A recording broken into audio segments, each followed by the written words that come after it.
the western hills, but the further east you are, relatively dry, and here's where we may see some glimmers of sunshine from time to time, but really all of us, it is going to be a rather dull day, but a mild one. Temperatures for all of us in double figures, potentially into the low teens in a few spots.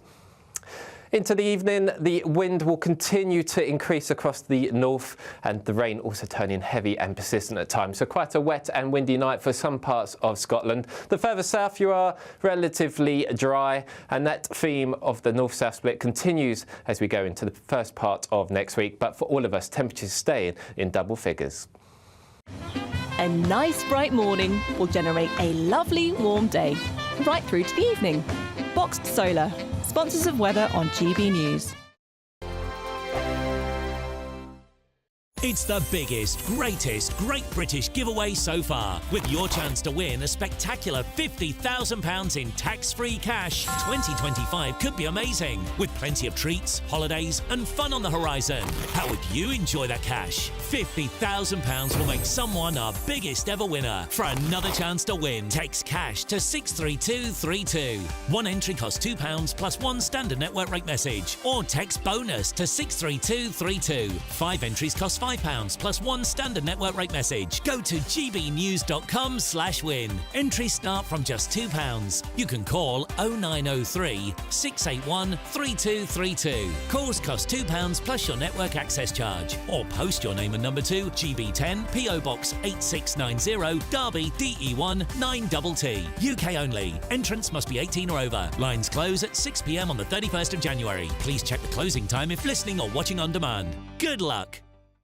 We're proud to be GB News, the People's Channel, and as you know, we always love to hear your views. Now, there's a new way of getting in touch with us at gbnews.com/your say. By commenting, you can be part of a live conversation and join our GB News community. You can even talk to me, Bev Turner, or any of the members of the GB News family.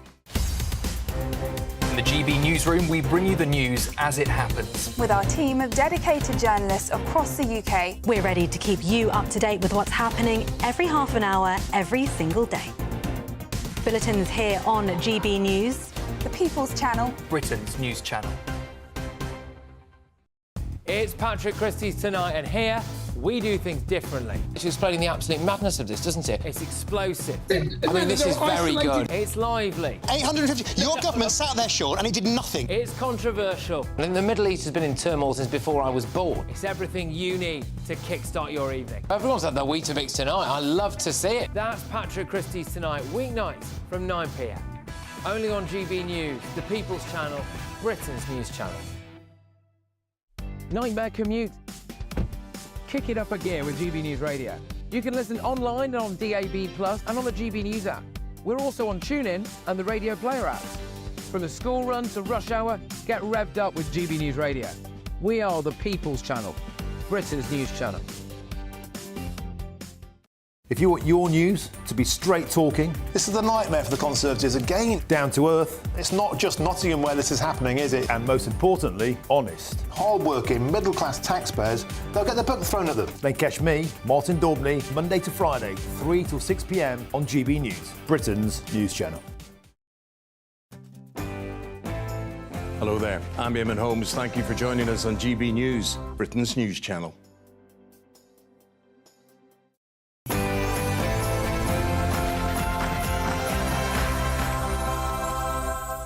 Hello, good afternoon and welcome to GB News. We're live on TV, online and on digital radio. I'm Nana Akua, and for the next few hours, me and my panel will be taking on some of the big topics hitting the headlines right now. This show is all about opinion. It's mine, it's theirs, and of course it's yours. We'll be debating, discussing, and at times we will disagree, but no one will be cancelled. So joining me for the next few hours, political commentator Susie Stride, and also broadcaster and columnist Lizzie Cundy. Coming up in my Great British Debate this hour, I'm asking, do you trust Sir Keir Starmer not to take us back into the EU? The EU are demanding that Britain surrenders to free movement for students and commits to unchanged fishing rights if it wants to discuss terms for a new trade deal. I don't know about that. It feels like you're going straight back in. So for the Great British Debate this hour, I'm asking, do you trust Sir Keir Starmer not to take us back in there?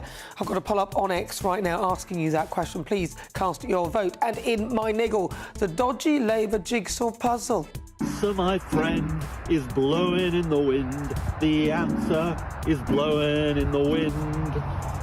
So here I am on the latest stage of my GB Energy Tour. And that blew away, yes, in the wind. Stay with me for that. That's coming up just after 4 o'clock. Then, difficult conversations. I'll be speaking to a lady called Katie Tipple, who is an advocate for survivors of sexual violence globally, and she raises vital awareness and funding on the issue. But before we get started, let's get your latest news with Sophia Hill.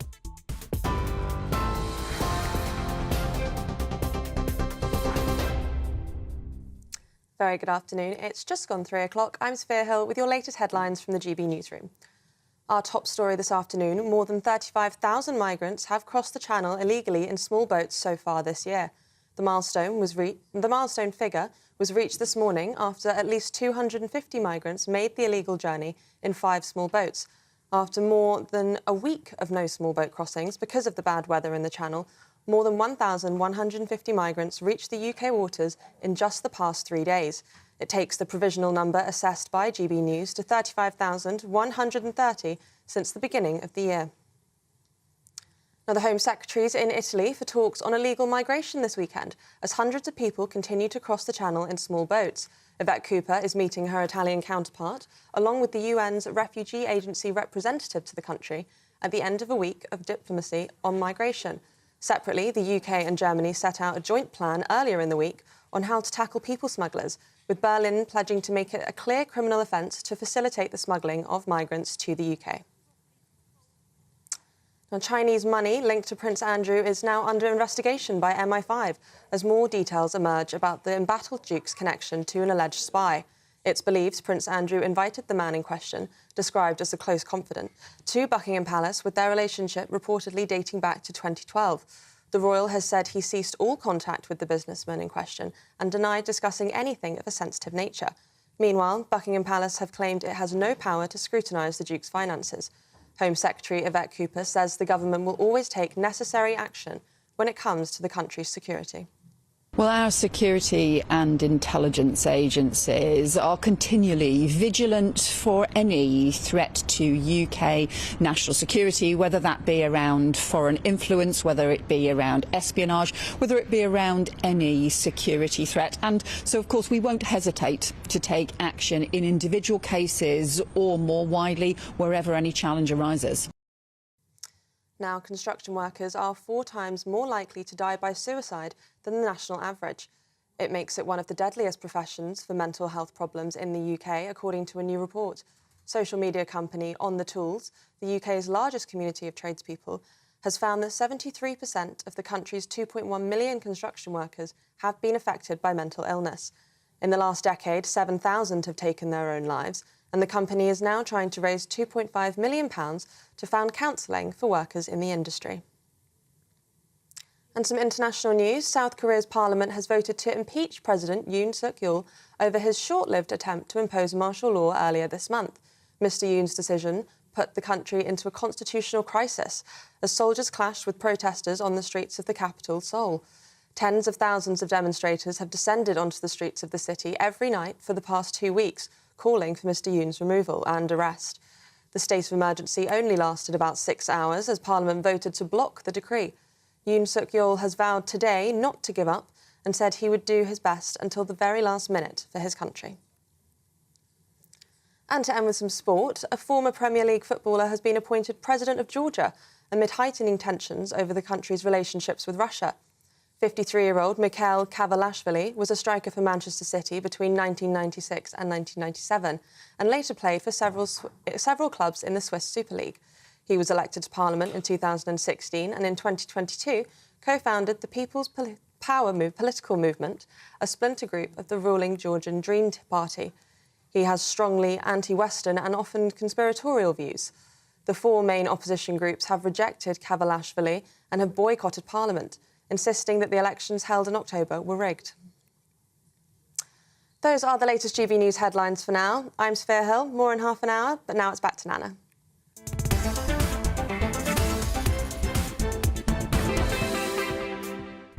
Thank you, Sophia. Stay with me. It's just coming up to 6 minutes after 3 o'clock. This is GB News. We are Britain's news channel. I'm Nana Akua. Well, coming up, we'll get the latest on the Prince Andrew debacle. And it's reported an alleged Chinese agent was invited to Buckingham Palace by the Duke of York. The royal says that he ceased all contact with the businessman, as it's revealed that MI5 have started an investigation. Then, for the Great British Debate this hour, I'm asking, do you trust Keir Starmer not to take us back into the EU? The EU will demand Britain surrenders to free movement for students, I think that's 18 to 30s, and also commits to unchanged fishing rights if it wants to discuss terms for a new trade deal. But why should we be giving up all that? And is this not perhaps a move that drags us much closer into alignment with them, when actually we don't really need to? They need our fish. So for the Great British Debate this hour, I'm asking, do you trust Keir Starmer not to take us back into the EU? I've got a poll up on X right now asking you that very question. Please cast your vote. And Ed Miliband wants to build 1 billion solar panels across the UK by 2035. As part of his plan to hit net zero targets, we'll discuss whether this is a good plan or just net zero madness. All of that coming up. As ever, send me your thoughts. Post your comments at gbnews.com/your say.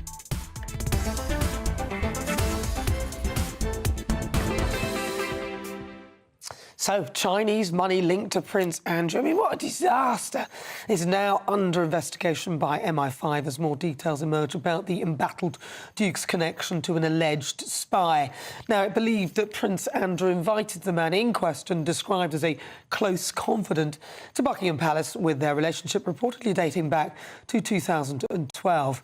The royal now claims to have ceased all contact with the businessman and in question and denied discussing anything of a sensitive nature. In the meantime, Buckingham Palace says it has no power to scrutinise the Duke's finances and does not act for him, given that he is no longer a working royal, although he was then. So joining me now, author and historian Alexander Larman. That's when he sort of first met them. Alexander, I mean, how has this prince managed to get himself intertwined in such a debacle? Seriously, are there not people around him to stop him from making such connections? Well, Nana, first of all, good to see you. And secondly, it's the Duke of York. It's sort of what he does, isn't it? You see, anybody else, you'd be looking at this and saying, how on earth could you do something so stupid? How could you let yourself be open to blackmail, to this kind of embarrassment for the royal family? How could you do it?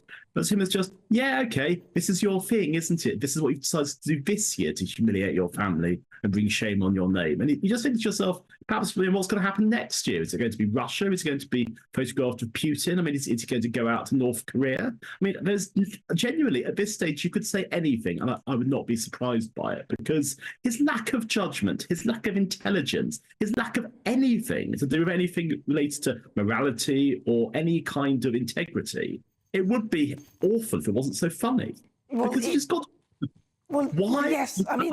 Well, that's what you're saying. I mean, it's kind of funny. He's like a Tim nice but dim sort of thing, but not so nice. I don't, he just seems to be blundering forward from one disaster to the next. But then, in a way, is it really his fault? People might target him, knowing that he has a, because he seems a bit, I don't want to insult him because he's, I don't know him, but people might target him. And therefore, it must be very difficult when you're in royal circles not to be the victim of that. Yeah, I think you're right. I think he's less Tim nice but dim and more Andy malevolent and dim. And I think that what you can see quite clearly was being exhibited by everything he's done in the public eye for the last few years. He has no judgment whatsoever. And any agent of a foreign power, whether it's China, Russia, or anyone else who might not have British interests at heart, is going to look at him and think, he's our way in, because he likes being flattered, he likes having international contacts, he likes money, He likes people who are giving him money and who are going to tell him how wonderful he is. And so this is clearly what's happened here. Now, we don't even know all the details because I wrote about this yesterday. And since I wrote about it, a lot more has come forward. So there might be yet more in tomorrow's papers. And there's always the question of where does it end? Where does it stop? Because I doubt this is the only person he's had these kind of dealings with over the last few years. I mean, there was that house of his that was sold, Penny Hill Park in Surrey, and that was sold for £3 million over the asking price. And you think, well, even in a very successful housing market, £3 million over the asking price to a Kazakh oligarch, bit dodgy. And so you have to keep it yourself. It does sound. I mean, look, Andy's not. Prince Andrew, I call him Andy, like as if we know each other. Prince Andrew, obviously, he's not here to defend himself. So angry, malevolent Andy. I mean, that might be slightly unfair. I don't know whether you've met him, and also, who doesn't like to be flattered? Who doesn't like to be told how wonderful they are, and then maybe given money and things like that? But I suppose when you're in royal circles, it's a lot more. You're in a position where you could be manipulated, where you could be taken advantage of. So I'm wondering, are there not people around him to stop this from happening? Well, the last time he was in a position to defend himself, he went on Newsnight with Emily Maitlis. What happened then? So the fact is, I'd love him to be here right now. I'd love to have a debate with him. I'd love to go on any channel, any time, and say to him, "So Andrew, go on. What have you been up to?" And I'd dearly, dearly love to hear the excuses, the fripperies, the general nonsense that man would come out with, because we all know he's damaged goods. He has shown the world what he is. And so now we sit here and we just think, oh, what next, Andrew? What other lie? What other compromising position? And you just start to think to yourself, where does it end? I mean, do you not understand that you are bringing enormous shame on the royal family? Not just your family, but the wider family. You're bringing shame on the institution, because every single time there's another story like this, it's another reputational blow to the royal family who've had a terrible year. And I mean, this really is the final lump of coal in the stocking, isn't it? It's really the last moment that you look at it and you think, look what's happened to your brother. Look what's happened to your, look at what's happened to Princess Catherine. And you just think to yourself, why on earth have you allowed yourself to lay the royal family open to such compromising and hideous situation? Well, some people sort of, in a way, slightly blamed our late Queen, because they said she said that he was her favourite son, and then that kind of almost gave him carte blanche to kind of get away with stuff. If a child knows that they are slightly favoured in some way, perhaps that could be part of the reason why he doesn't seem to understand how his actions can impact the rest of the family. But spying's not new either, so are we not making a bit of a big deal over this? Well, I mean, this individual story, there may well be a lot more to come. I think that the story seen in isolation is damning. It says a lot about his lack of judgment. It says about the fact that he was prepared to be flattered by this man and put him in situations where he was very close to the Buckingham Palace, to multiple members of the royal family, potentially in a position to compromise national security. But it isn't just one story, is it? It's the latest in a very long line of stories, which cumulatively add up to showing that the man's judgment is completely lacking. And yes, I mean, you heard the late Queen's great fondness for him, which is, I mean, I don't know where this story comes from, but it's just repeated as fact that she was his favourite child. So if we go back to the 1980s, and we go back to the Falklands, and we go back to this idea of this heroic figure who was piloting, aircraft and so on, then we can see a very different side to Prince Andrew. But then, of course, you've got the decades of Air Miles Andy. You've got the decades of this man going around the world at somebody else's expense and making these contacts. And you think, well, clearly he was always doing this with an eye to feathering his own nest, building up his own financial profile, which is why now it's very interesting, because he's been cut off financially by his brother, the king, and yet he can still afford the millions of pounds that he needs every year for security and to run a household. And nobody knows where the money's coming from, and it's very opaque. And I think there's a very good question to be asked. Very simply, where's your money coming from? Who's paying you? Because I suspect that it's a lot more people like the Chinese government who are going to be forking out money for the perceived influence that he can offer. Although that said, if I was a well-heeled foreign power that was hostile towards Britain, I wouldn't necessarily look at Andrew as my best way of getting into high society. No, true. But of course, Andrew's not here to defend himself. Alexander Lohman, thank you very much. Author and historian. Those are his thoughts. Well, in response to the Duke of York's links to the alleged Chinese spy, Prince Andrew's office said the Duke of York followed advice from HMG and ceased all contact with the individual after concerns were raised. The Duke met the individual through official channels with nothing of a sensitive nature ever discussed. He is unable to comment further on matters relating to national security. And the UK Chinese embassy said some individuals in the UK are always eager to fabricate baseless spy stories targeting China. Their purpose is to smear China and disrupt normal exchanges between Chinese and British personnel. So that's their thoughts. Let me know what you think. gbnews.com/your say. If you just tuned in, welcome. It's the start of the show, so you haven't missed too much. It's fast approaching 16 minutes after 3 o'clock. I'm Nana Akua. Now, up to 1 billion solar panels are to be fitted across Britain by 2035 under Ed Miliband's plan to hit net zero targets. The Energy Secretary's proposals will cover the country with panels covering an estimated 750 square miles, which is an even bigger area than Greater London, which would mean as many as 1 billion are needed. Is that realistic? Joining me now, former Chief Executive of Energy UK, Angela Knight. Angela, Ed's solar sunshine plan. Look, I'm all for renewable energy. If it's done well, that's great. But is this realistic? At least 1 billion panels will be needed. Is he really talking nonsense? He's talking nonsense. The plan that he is trying to tell us all, that is the good plan to give us energy security, not only covers the country with solar panels, which it will do in sort of large chunks of farms, solar panel farms, but also many more wind farms, both onshore and offshore. Now, on the one hand, that will obviously contribute to the amount of renewables, power we produce from renewables in this country.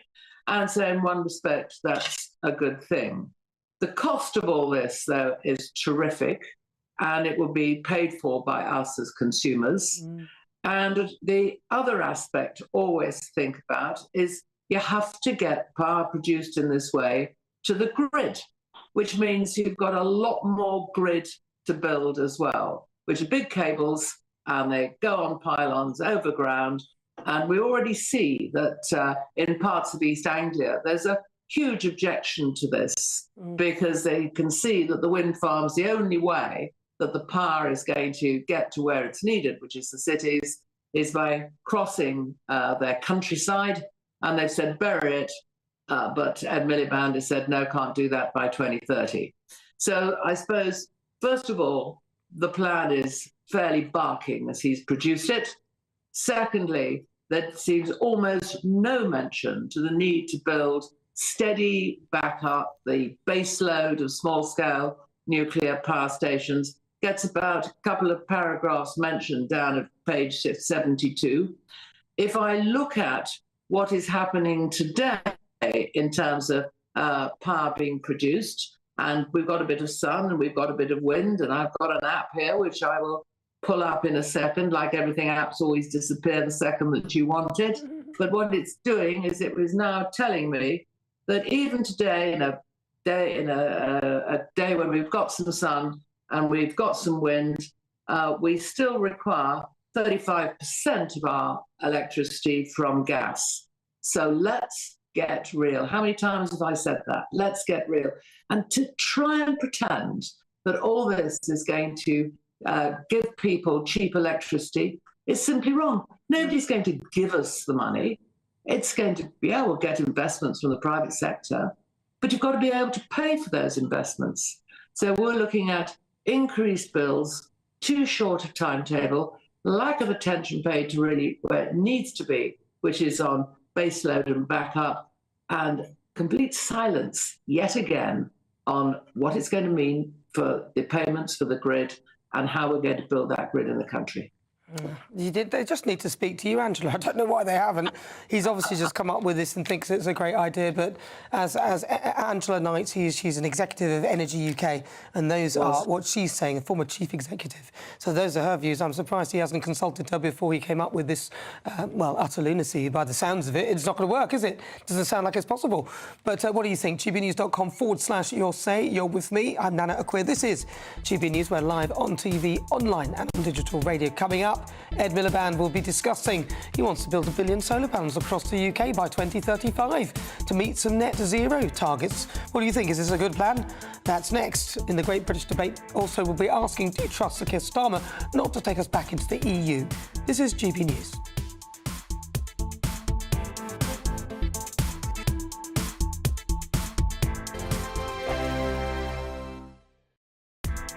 Join me, Nana Akua, for an informative, interactive news programme with a difference. It's fun. No, he didn't say that, Dave. I'm so surprised. I think there's an element of truth to that. Join me from 3 p.m. every weekend, only on GB News, Britain's news channel. I'm Christopher Hope. From pop stars to politicians, I'll interview anybody in a pub who's got a political opinion. Join me every Friday on Spotify, Apple Podcasts, YouTube or gbnews.com, or wherever you get your podcasts. This is GB News, the People's Channel. Sunday with Michael Portillo from 11, only on GB News. Cryptocurrency entrepreneur Justin Sun spent $6.2 million, £4.9 million on a banana, duct taped to a wall, a piece of art by artist Mauricio Catalan. Other artwork has recently caused controversy. A portrait of the British computer scientist Alan Turing by the world's first ultra-realistic robot artist, that is to say ADAR, sold at auction for almost $1.1 million. Joining me now to talk about these latest hoo-has is art critic and mentor at the University of Arts London, Estelle Lovett. I have a feeling that in the case of the banana, it's quite a lot to do with the buyer. Now, you've researched the buyer a little bit. Do you want to tell us a little bit about Justin Sun? Yes, so he's a very wealthy cryptocurrency dealer.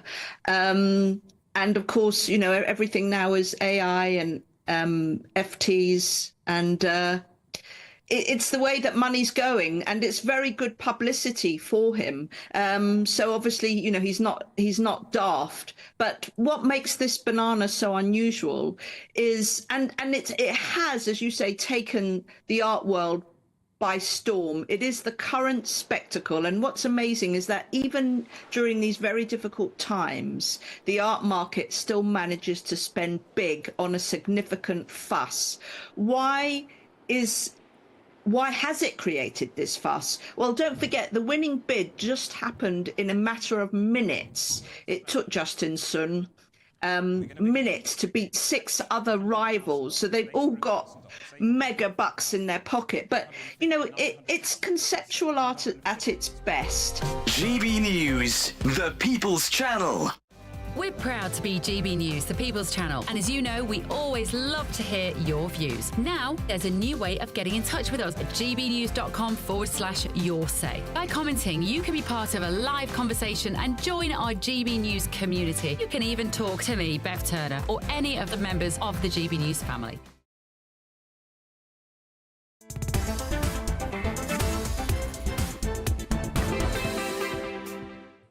Good afternoon. Welcome. It's 23 minutes after 3 o'clock. This is GB News. We are Britain's news channel.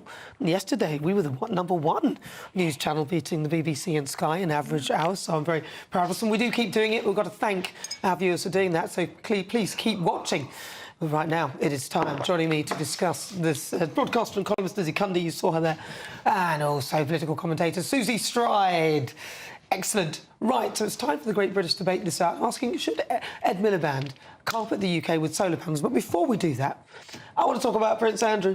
Because we have Lizzie Cundy here, and I know that you're schmoozing around with the royal. Schmoozing around. Well, I did hear from a very good royal source that our king had his head in his hands when he heard the news. I mean, how do you solve a problem like Andrew, as the song goes?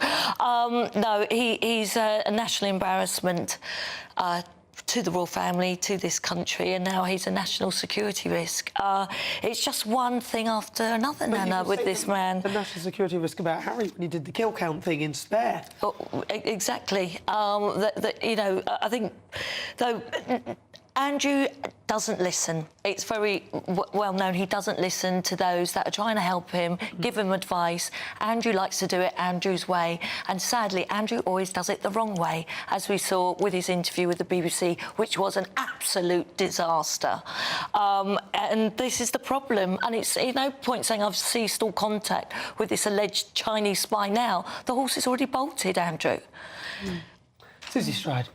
What I was saying, I also met him a number of years back, actually, at a charity event, and obviously at the time he just seemed like a, you know, very nice enough person. But, I mean, it is a bit shocking, isn't it? And I think, I mean, like you say, whether people care or not, you know, it's important for our national security that things like this don't happen, and I think it is concerning. Obviously, ultimately, he isn't a working royal now, so in some ways, what he does and doesn't do isn't so relevant for the future, but it doesn't look great for the fact that it did happen. But he can be targeted. This is the thing. Like I don't know Andrew. I've never met him before, but he just seems a bit.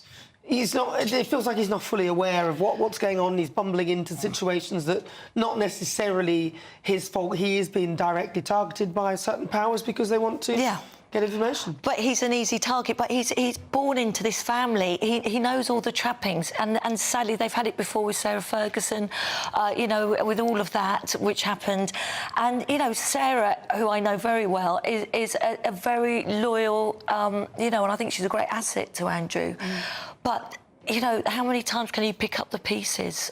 You know, he doesn't seem to learn from previous mistakes, and he doesn't listen, and that's his biggest fault. Well, obviously, Andrew's not here to defend himself, but I thought we needed to talk about that because everyone else is talking about it. But let's come close to our homes because that's where these solar panels are going to be.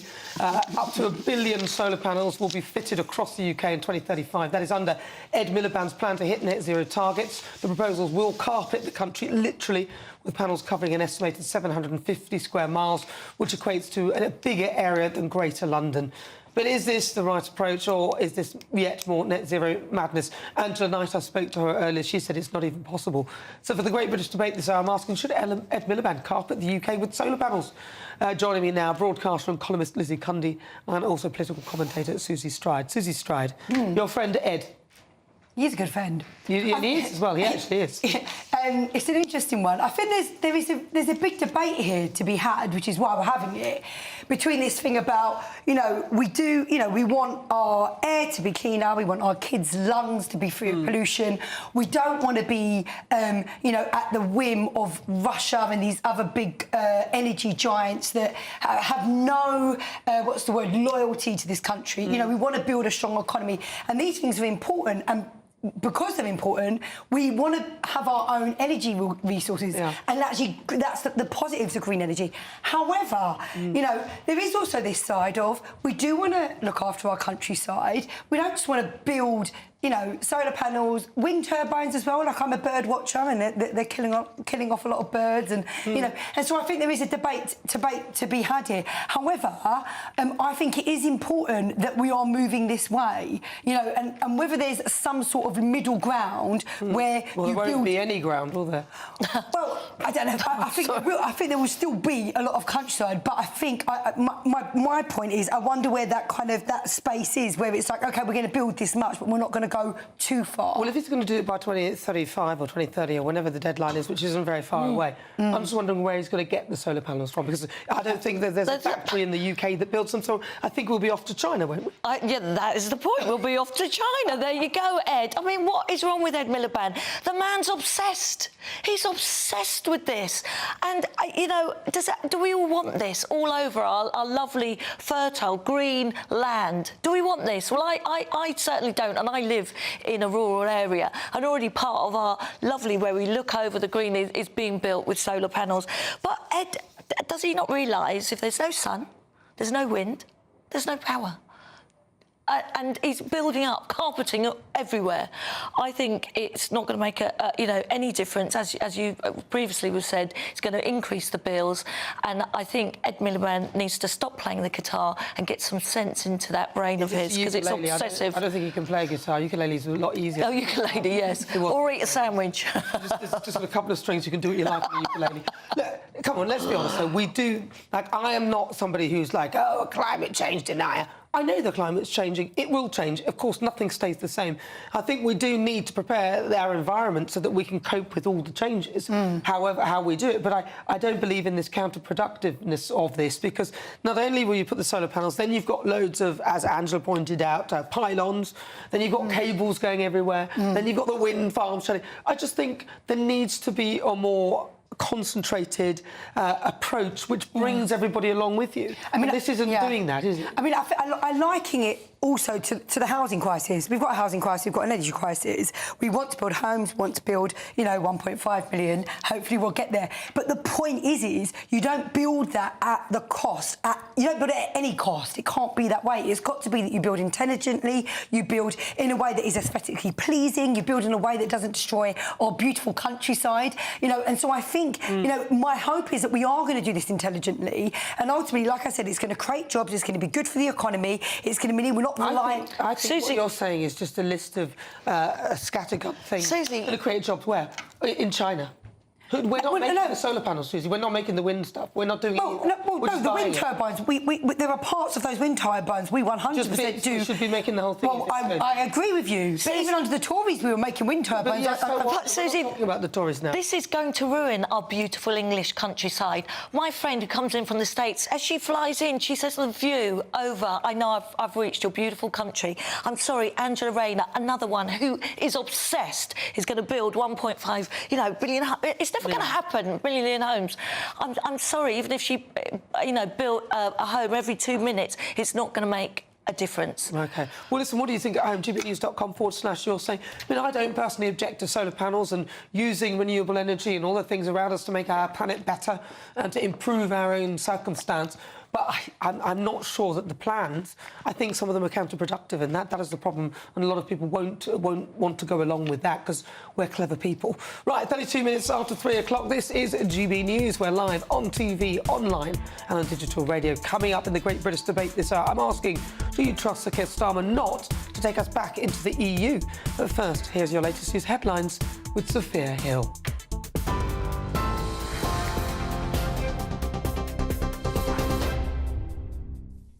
Thank you, Nana. Very good afternoon. It's just gone 3:30. I'm Sophia Hill with your latest headlines from the GB Newsroom.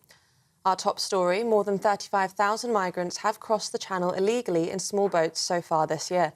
The milestone figure was reached this morning after at least 250 migrants made the illegal journey in 5 small boats. After over a week of no small boat crossings because of the bad weather in the Channel, more than 1,150 migrants reached UK's waters in just the past 3 days. It takes the provisional number assessed by GB News to 35,130 since the beginning of the year. Now, the Home Secretary is in Italy for talks on illegal migration this weekend as hundreds of people continue to cross the Channel in small boats. Yvette Cooper is meeting her Italian counterpart, along with the UN's Refugee Agency's representative to the country, at the end of a week of diplomacy on migration. Separately, the UK and Germany have set out a joint plan earlier in the week on how to tackle people smugglers, with Berlin pledging to make it a clear criminal offence to facilitate the smuggling of migrants to the UK. Chinese money linked to Prince Andrew is now under investigation by MI5, as more details emerge about the embattled Duke's connection to an alleged spy. It's believed Prince Andrew invited the man in question, described as a close confidant, to Buckingham Palace, with their relationship reportedly dating back to 2012. The royal has now said he ceased all contact with the businessman in question and denied discussing anything of a sensitive nature. Meanwhile, Buckingham Palace have claimed it has no power to scrutinise the Duke's finances. And to end, a former Premier League footballer has been appointed president of Georgia amid heightening tensions over the country's relationship with Russia. 53-year-old Mikhail Kavalashvili was a striker for Manchester City between 1996 and 97 and later played for several clubs in the Swiss Super League. He was elected to Parliament in 2016 and in 2022 co-founded the People's Power political movement, a splinter group of the ruling Georgian Dream Party. The four main opposition groups have rejected Kevalashvili and have boycotted Parliament, insisting that the elections held in October were rigged. Those are the latest GB News headlines for now. I'm Sphere Hill, more in half an hour. For the very latest GB News direct to your smartphone, sign up to News Alerts by scanning the QR code or go to gbnews.com/alerts.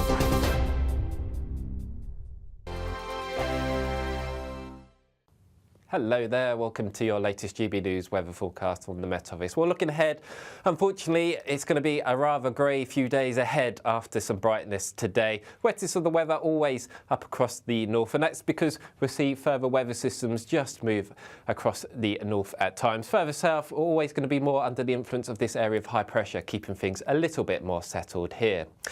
So we see out Saturday with some clear spells initially across the southeast, but the cloud and rain further north will spread its way southeastwards as the night goes on. The rain weakening as it does get down towards the southeast, so very little rainfall here. But for all of us, we really end the night on a rather grey note, but a mild one. Temperatures for all of us starting the day relatively in double figures. But Sunday really is going to be a grey day for all of us. A pretty wet one too for Western Scotland. The rain really settling in right throughout the day. Some of this rain will be heavy and persistent, especially across the mountains. The far east of Scotland, here actually we could see some dry spells from time to time. Similar story really for northeastern England too, with again some spots of rain possible across the Welsh mountains. So moving through the course of Sunday, really very little changes. Wettest of the weather really across the north and across some of the western hills, but the further east you are, relatively dry. And here's where we may see some glimmers of sunshine from time to time, but really all of us, it is going to be a rather dull day, but a mild one. Temperatures for all of us in double figures, potentially into the low teens in a few spots. Into the evening, the wind will continue to increase across the north and the rain also turning heavy and persistent at times. So quite a wet and windy night for some parts of Scotland. The further south you are, relatively dry, and that theme of the north-south split continues as we go into the first part of next week. But for all of us, temperatures staying in double figures. It's Patrick Christie's Tonight, and here we do things differently. It's explaining the absolute madness of this, doesn't it? It's explosive. I mean, this is very good. It's lively. 850. Your government sat there, Sean, and it did nothing. It's controversial. And the Middle East has been in turmoil since before I was born. It's everything you need to kickstart your evening. Everyone's had their Weetabix tonight. I love to see it. That's Patrick Christie's Tonight, weeknights from 9 p.m. Only on GB News, the People's Channel, Britain's news channel.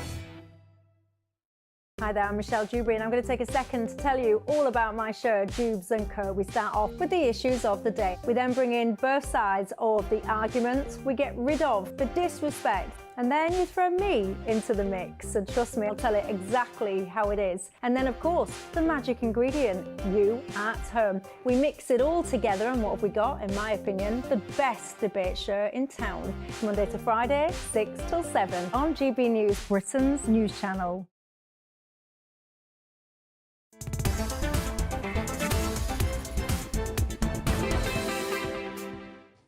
Welcome back. This is Britain's news channel. I'm Nana Akua. We're live on TV, online and on digital radio as well. Don't forget to download the GB News app. It's completely free.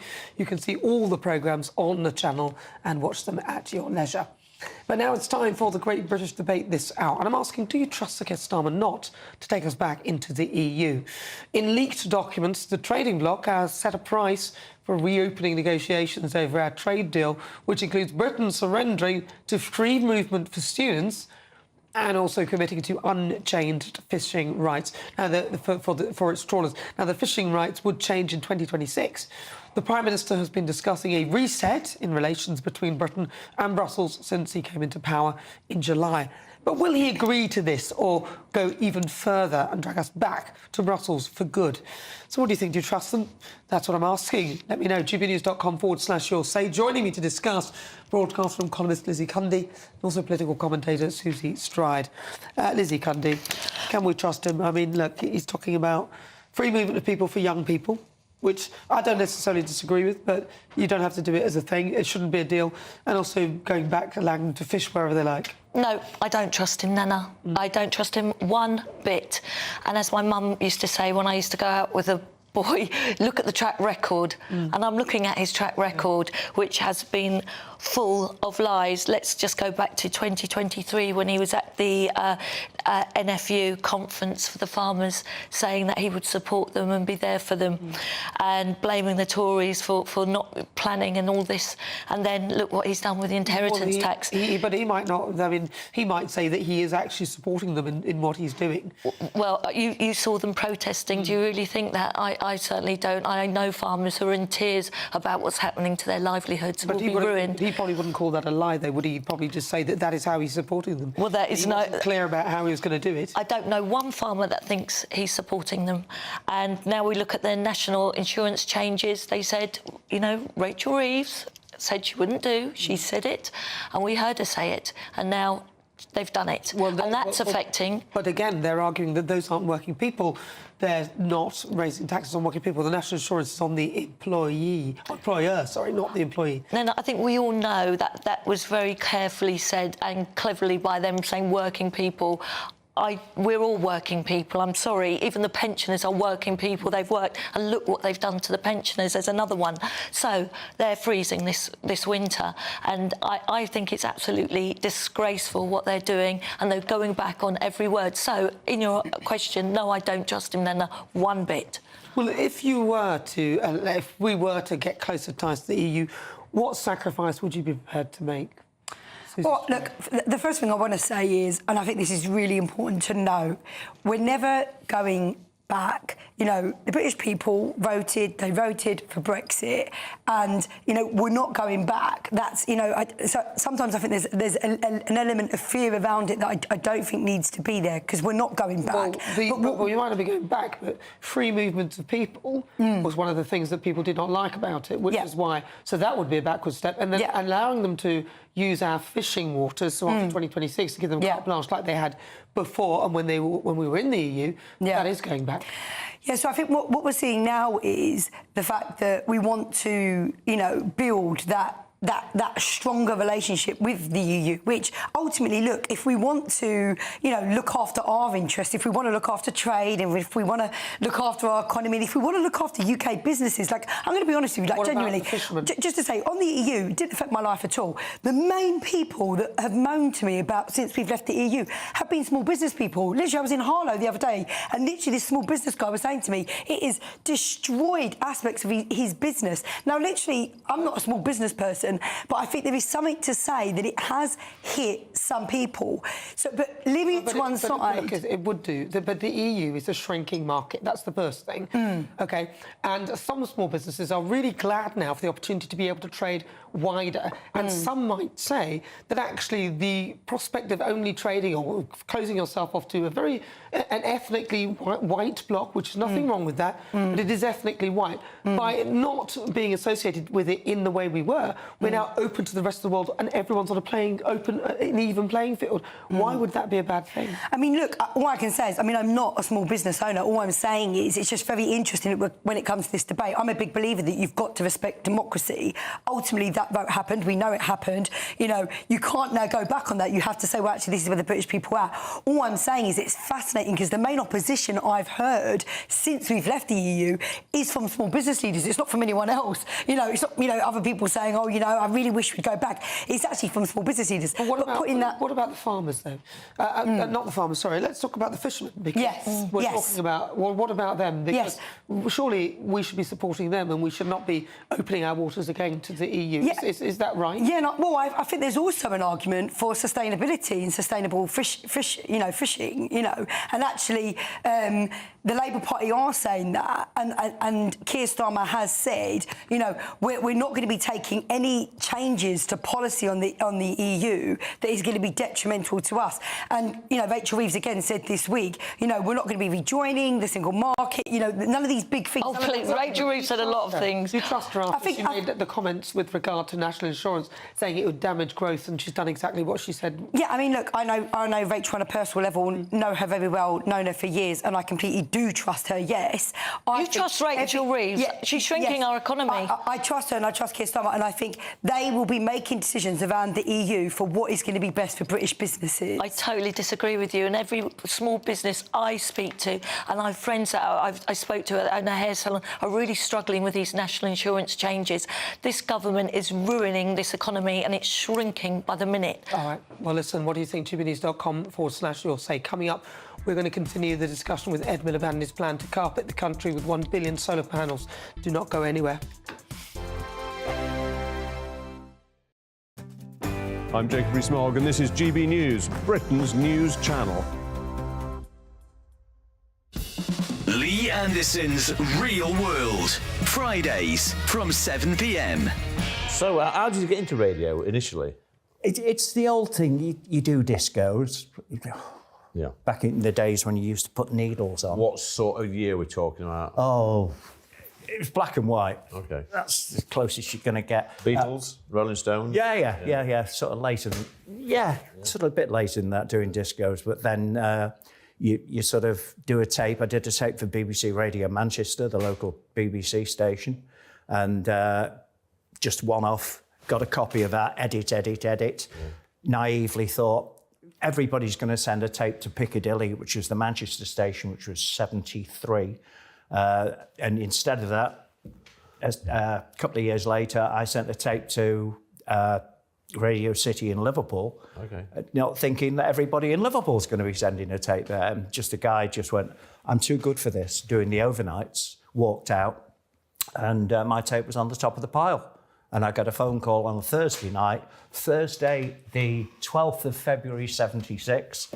Can you do 2 till 6 in the morning on Radio City in Liverpool? I thought it was one of my pals. And what was you talking about on that radio show? It was an overnight programme, so it's music. Yeah. In those days, you didn't have much needle time, but clever devil here noticed that the BBC stuff was not needle time. Yeah. So I used to put, like, the Goons on and the Hancocks. So you've got half an hour, and me and the security guy, Bert, on the door. We're the only two in the building. Yeah. I used to get in my car, put the Goons on, get in my car, dash down to the pier head, get a bacon butty, listening to it all the time, hoping that the record's not stuck, and then dashing back. GB News, the People's Channel. I'm Christopher Hope. From pop stars to politicians, I'll interview anybody in a pub who's got a political opinion. Join me every Friday on Spotify, Apple Podcasts, YouTube or gbnews.com, or wherever you get your podcasts. This is GB News, the People's Channel. This is Britain's Newsroom, where your voice matters. It's just astonishing. With expert analysis and honest opinion, we don't just keep you informed. We bring you unique perspectives you won't see anywhere else. Can't argue with any of that. When the news happens, it happens here. On Britain's Newsroom, weekdays from 9:30 a.m. Only on GB News. In the GB Newsroom, we bring you the news as it happens. With our team of dedicated journalists across the UK, we're ready to keep you up to date with what's happening every half an hour, every single day. Bulletins here on GB News, the People's Channel, Britain's news channel.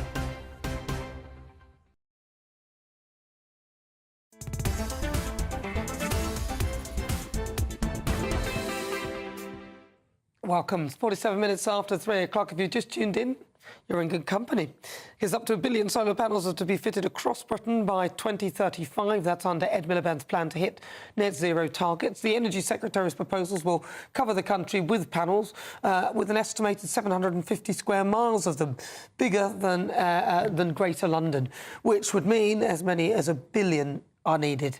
But is this the right approach to hit net zero targets? Joining me to discuss, climate scientist Paul Burgess and also senior meteorologist and social commentator Jim Dale. All right, I'm going to start with you, Jim Dale. Is this the right plan? Of course it's the right plan. We need to be self-reliant. I mean, put your hand up if you want to be self-reliant on clean energy, or put your hand up if you want to be reliant upon Putin for dirty fossil fuel, because that's basically where we are now, where we've been. The trouble that we had with energy and the prices 3-4 years ago that were directly as a result of Putin putting the prices up and the stranglehold they had on us. So we need to move away from that, not just to be self-reliant. That's going to be great, and everybody should support that. But also to, by 2035, the law says that we should be moving towards, if not reaching net zero. So that's in law. That won't change for the next 4.4 years. In other words, it's going to happen. And there's another thing as well, and that is putting these solar panels. You talk about large areas. I don't know exactly the numbers are. I don't know where the numbers have actually come from, but they're going to go in. A lot of them are going to go into rural countryside, farmers' fields, and they will get paid for those things being in farmers' fields. Now, the farmers are demonstrating all week, moaning and groaning, these rich farmers that are out there. Well, hold on. No. I'll let you get away quite a bit. Hold on, sorry. Back. Stop there. Okay, so first of all, the solar panels. You talked about energy security. Where are the solar panels coming from? Who's making them? Well, some of those will be made in. Some of them will be made in other places. You can throw the China thing but instead, so you've just replaced your reliance of energy from oil and gas from Russia to solar panels from China, because you're going to need them to make. I want to bring Paul Burgess in. Paul Burgess. Yeah, exactly. 98% of the world's solar panels are made in China. That's number one. Number two, this is 480,000 acres in the UK, and all the pylons to them and all the distribution.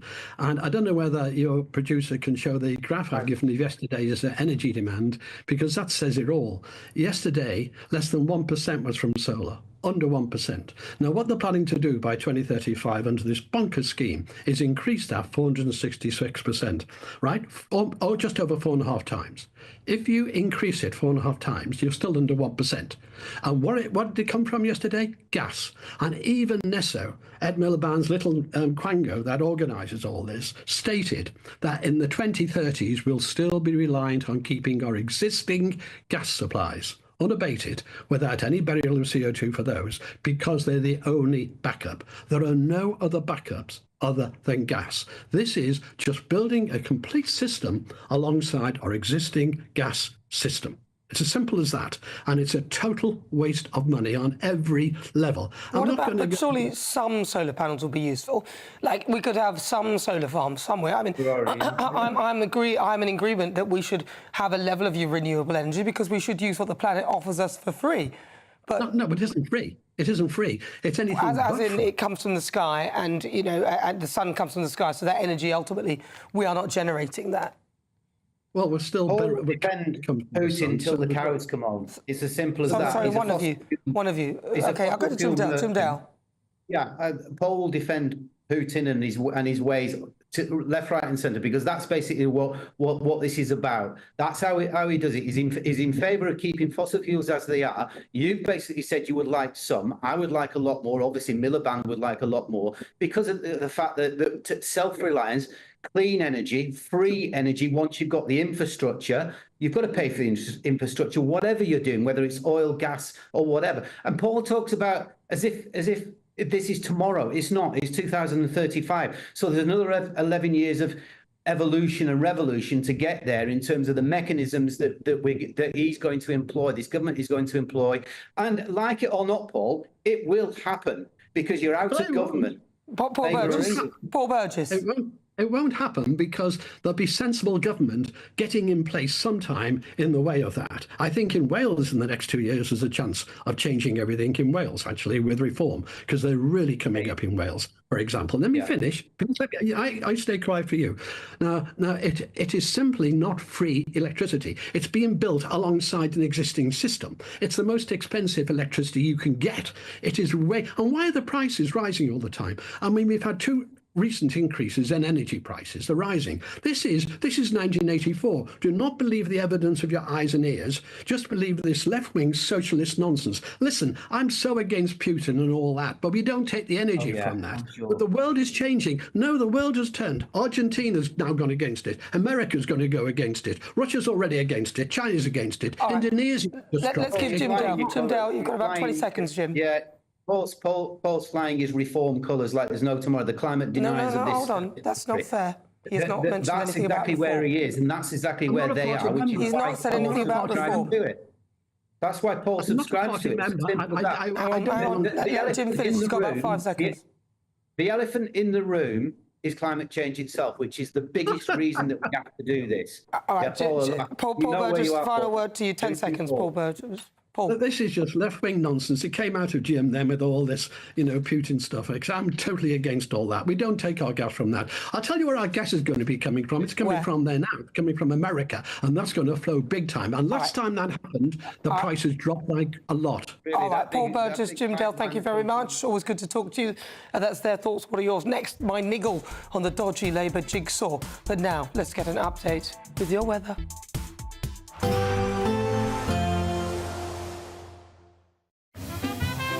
Heavy showers first thing will be followed by a warm, cosy day. Boxed boilers, sponsors of weather on GB News.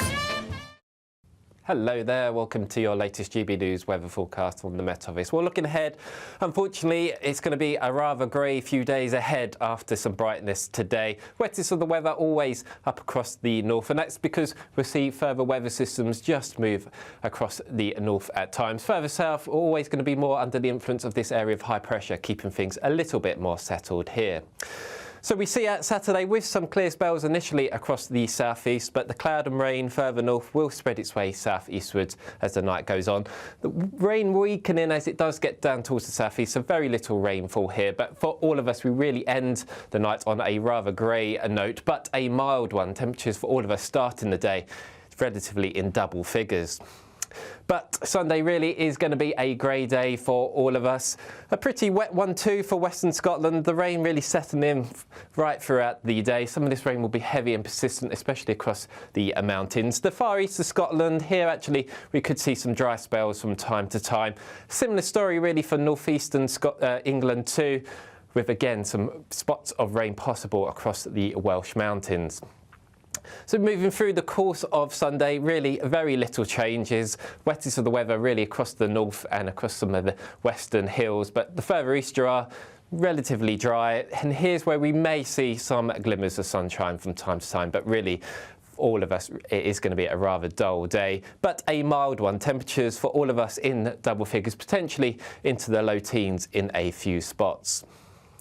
Into the evening, the wind will continue to increase across the north and the rain also turning heavy and persistent at times. So quite a wet and windy night for some parts of Scotland. The further south you are, relatively dry, and that theme of the north-south split continues as we go into the first part of next week. But for all of us, temperatures staying in double figures. Expect a warm front, moving from the kitchen right through to the rest of the house. Boxed boilers, sponsors of weather on GB News. You could be joining the Great British Giveaway list of winners with your chance to grab a fantastic £50,000 in tax-free cash. My name is Cliff. And my name is Julie. And we won 25,000. I'd say don't hesitate, do it. If you're not in it, you've got no chance of winning it. For another chance to win, text cash to 63232. One entry costs £2 plus one standard network rate message, or text bonus to 63232. 5 entries cost £5 plus one standard network rate message. Go to gbnews.com/win. Entries start from just £2. You can call 0903 681 3232. Calls cost £2 plus your network access charge, or post your name and number to GB10 PO Box 8690 Derby DE1 9TT. UK only. Entrance must be 18 or over. Lines close at 6 p.m. on the 31st of January. Please check the closing time if listening or watching on demand. Good luck. Join me, Camilla Tominey, for a frank and honest discussion with those in power that cuts through the spin and gets to the heart of the issues shaping our nation. You haven't confirmed that you want to stand as leader, but you haven't ruled it out either. This report basically says that he's not fit to stand trial. Is he indecisive? Incompetent? I deliver the dose of reality Westminster needs. That's the Camilla Tominey Show at 9:30 every Sunday on GB News, the People's Channel, Britain's news channel. It's Patrick Christie's Tonight, and here We do things differently. It's explaining the absolute madness of this, doesn't it? It's explosive. I mean, this is very good. It's lively. 850. Your government sat there, Sean, and it did nothing. It's controversial. And the Middle East has been in turmoil since before I was born. It's everything you need to kickstart your evening. Everyone's had their Weetabix tonight. I love to see it. That's Patrick Christie's Tonight, weeknights from 9 p.m. Only on GB News, the People's Channel, Britain's news channel.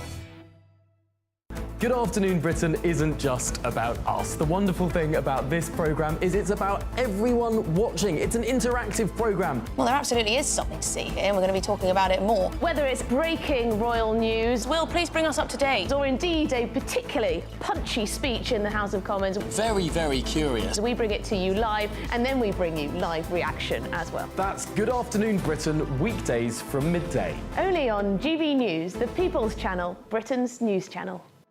Hi there, I'm Michelle Dewberry, and I'm going to take a second to tell you all about my show, Dubes & Co. We start off with the issues of the day. We then bring in both sides of the arguments. We get rid of the disrespect, and then you throw me into the mix. And trust me, I'll tell it exactly how it is. And then, of course, the magic ingredient, you at home. We mix it all together, and what have we got? In my opinion, the best debate show in town. Monday to Friday, 6 till 7 on GB News, Britain's news channel.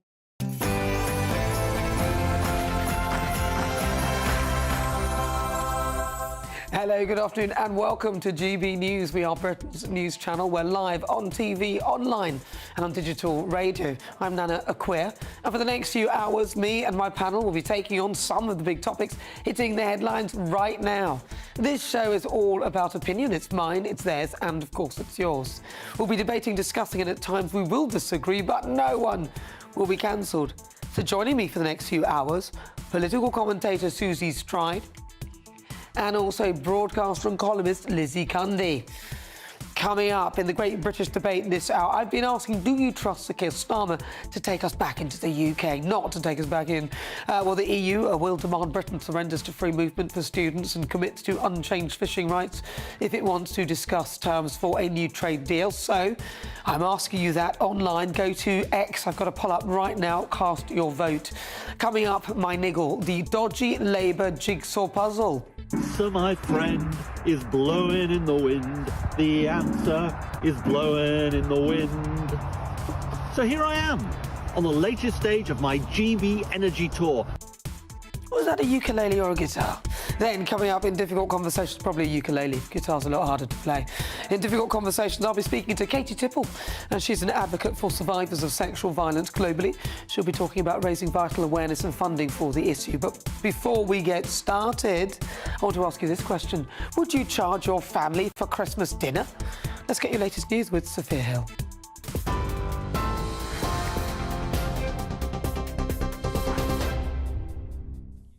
Very good afternoon. It's just gone 4 o'clock. I'm Sophia Hill with your latest headlines from the GB Newsroom.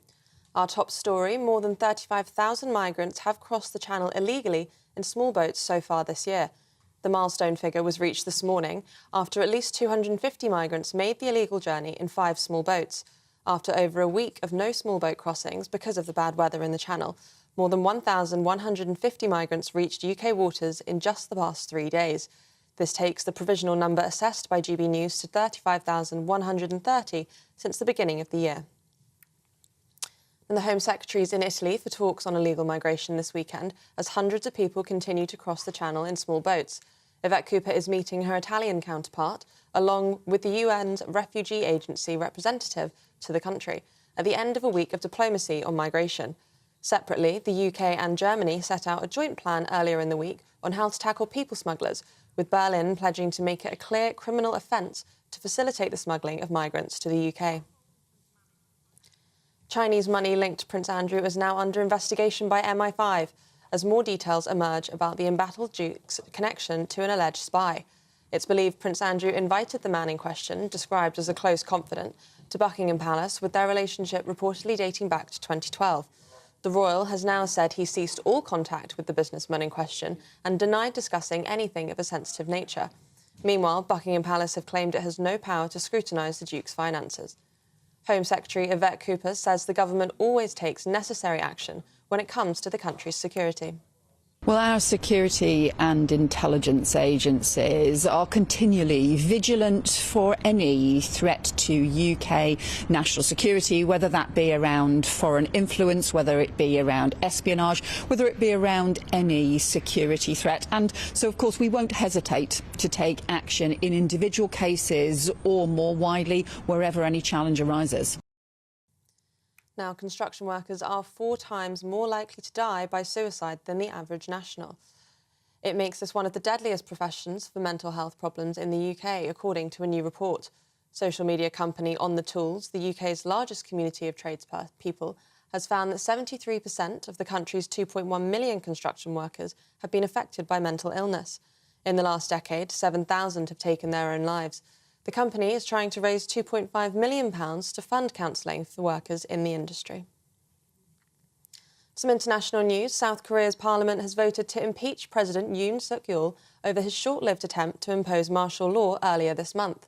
Mr Yoon's decision to put the country into a constitutional crisis as soldiers clashed with protesters on the streets of the capital, Seoul. Tens of thousands of demonstrators have descended onto the streets of the city every night for the past 2 weeks, calling for Mr Yoon's removal and arrest. The state of emergency only lasted about 6 hours as Parliament voted to block the decree. Yoon Suk-yeol has vowed today not to give up, and he said he would do the best for his country right until the last minute. And to end, a former Premier League footballer has been appointed president of Georgia amid heightening tensions over the country's relationship with Russia. 53-year-old Mikhail Kavalashvili was a striker for Manchester City between 1996 and 97 and later played for several clubs in the Swiss Super League. He was elected to Parliament in 2016 and in 2022 co-founded the People's Power political movement, a splinter group of the ruling Georgian Dream Party. The 4 main opposition groups have rejected Kavalashvili and have boycotted Parliament, insisting that the elections held in October were rigged. Those are the latest GB News headlines for now. I'm Sphere Hill. I'll be back in half an hour, but now it's time for Nana.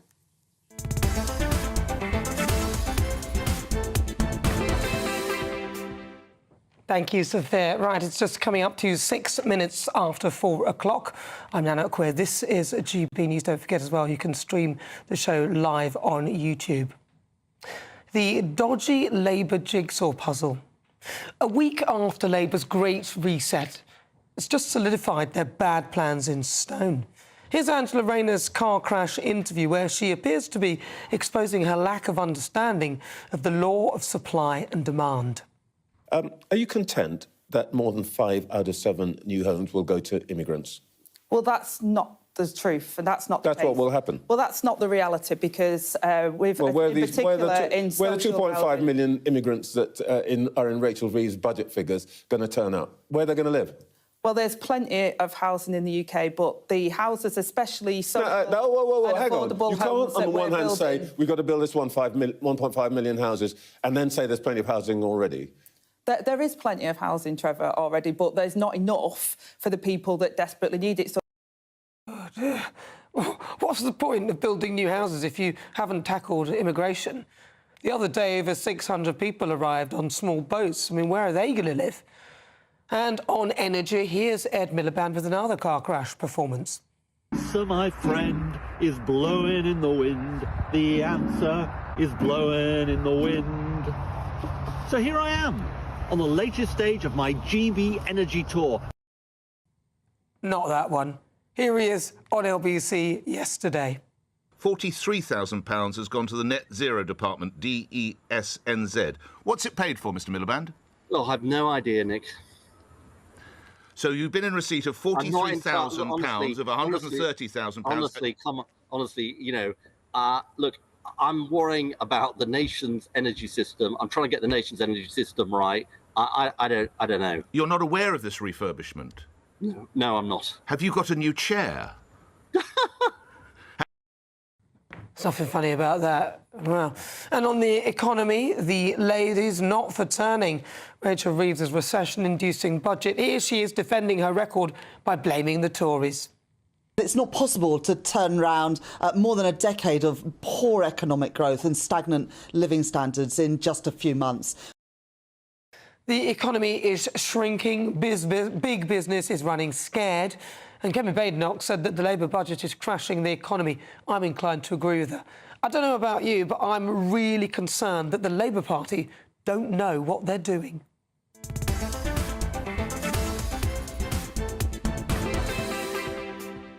But before we get stuck into the debate, here's what's coming up today. For the Great British Debate this hour, I'm asking who wins the battle for the right, Nigel Farage or Kemi Badenoch? A row has emerged between the two over immigration, with both calling each other out for their previous stances on the issue. So for the Great British Debate this hour, I'm asking who do you think wins the battle for the right? Is it, in your view, Nigel Farage or Kemi Badenoch? Then in the Pulse, I'll be speaking to GP and medical writer about the rates of bowel cancer rising among younger adults with no clear reason why. Experts are warning we'll get more on that and find out what their view is. Then for the Great British Debate this hour, I'm asking, are you frustrated with Labour's direction on the economy? This comes as the economy shrank in October, with concerns that we could be headed for a recession, which critics blame the government for. So for the Great British Debate this hour, I'm asking, are you frustrated with Labour's direction on the economy? All of that, send me your thoughts, post your comments at gbnews.com/your say.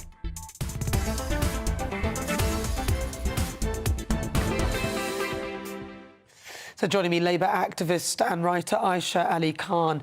Aisha, honestly, seriously, did you watch that interview, the full thing with Angela Rayner, where she didn't appear to understand the laws of supply and demand? Sadly, I missed it, and obviously I wish I'd watched it now. But I have seen clips subsequently, and obviously you've replayed a very short clip as well. So yeah, it was pretty painful to just even watching that very short clip, I must add. So what are your thoughts, though? Because, look, everyone wants new houses so that they can build for people in this country. But with the numbers of people coming in via legal and illegal migration, I think a lot of people are more angry about the illegal migration. The other day, over 600 people came in.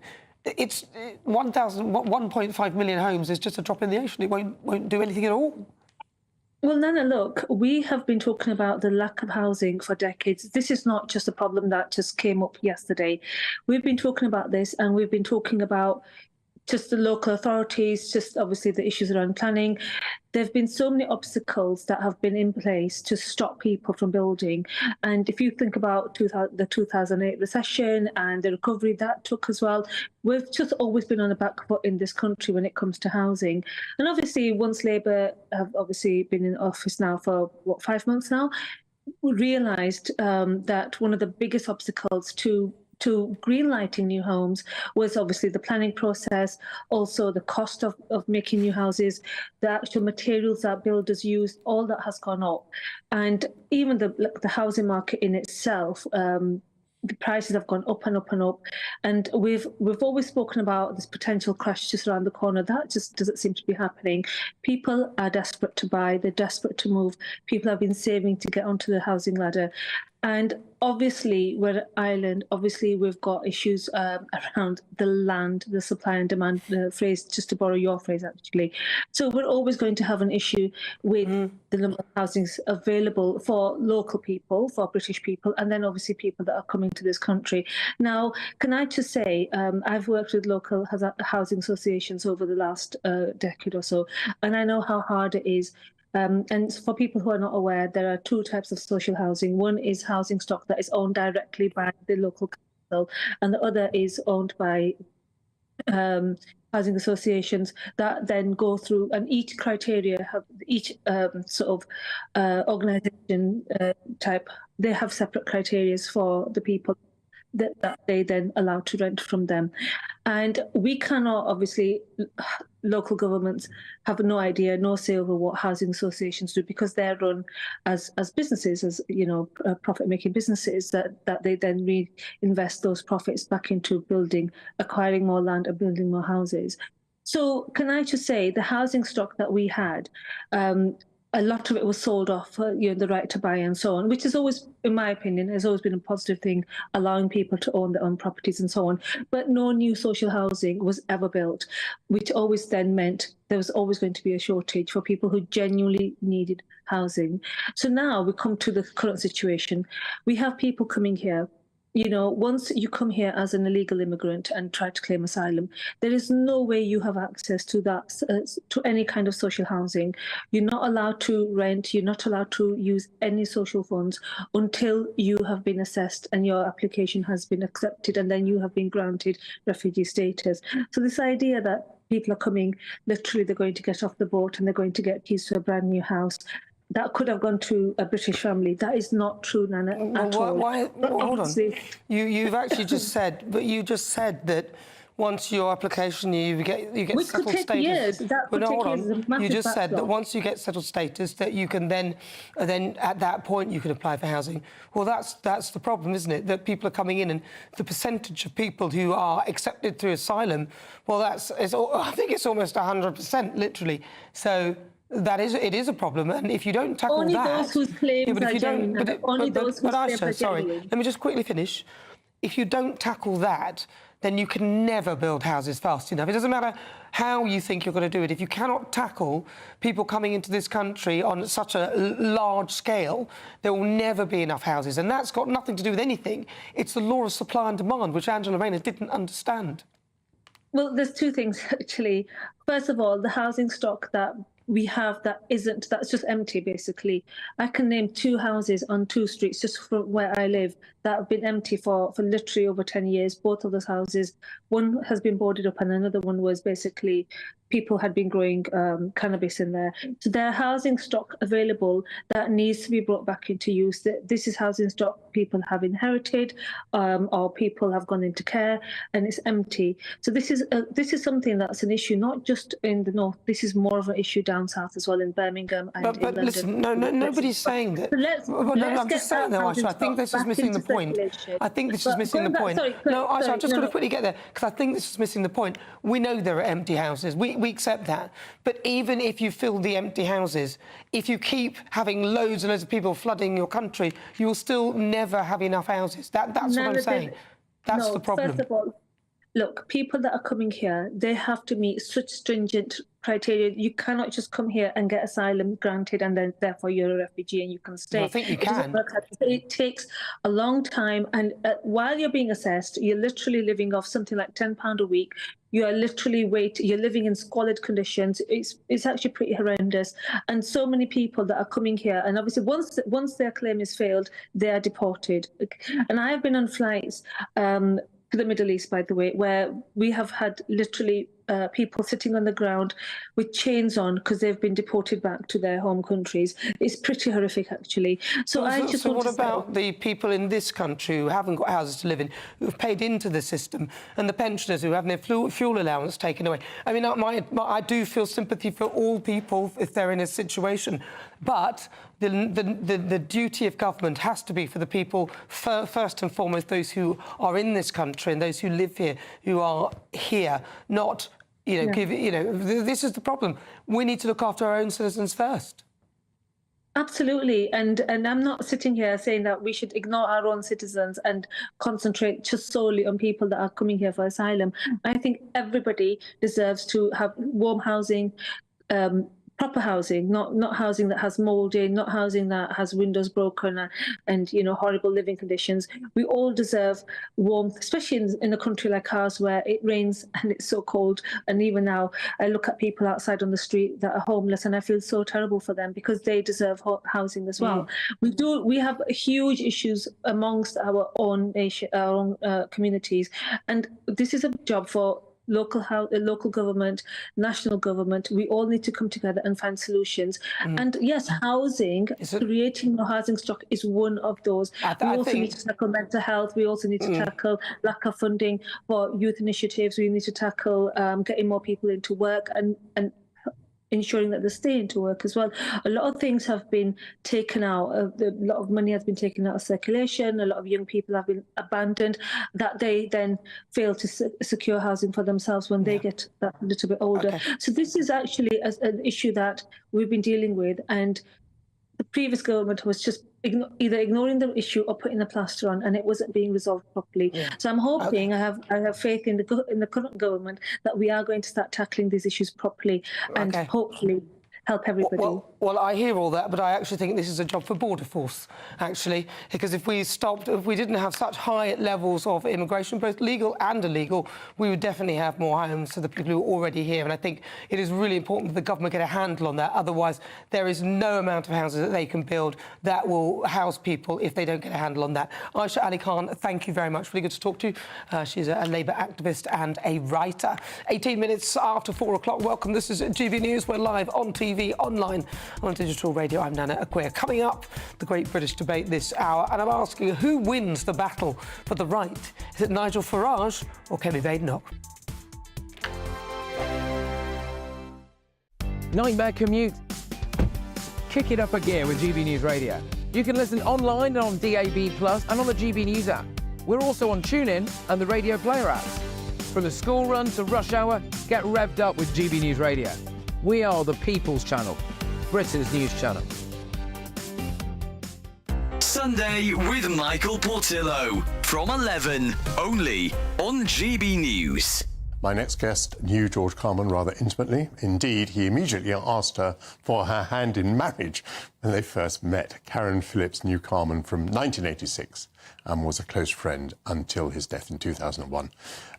Karen has used court transcripts and personal documents to construct her new book, Get Carman. There it is. And here you are. Karen, thank you very much indeed. So you knew him very well, and actually he began to write a little bit of an autobiography just in the weeks before his death. And from those pages, I was struck by the amount of uncertainty that there was about the man. This man who was so confident in court, who charmed juries so famously, but in some ways felt that he was an actor, in some ways felt that he was fighting back nerves and uncertainties. Is that true? I think he was quite worried about every case. It was much more that he was concerned for the client. He always wanted to do his best. He worked so hard to win a case, not really for his personal satisfaction, but because he didn't want to let people down.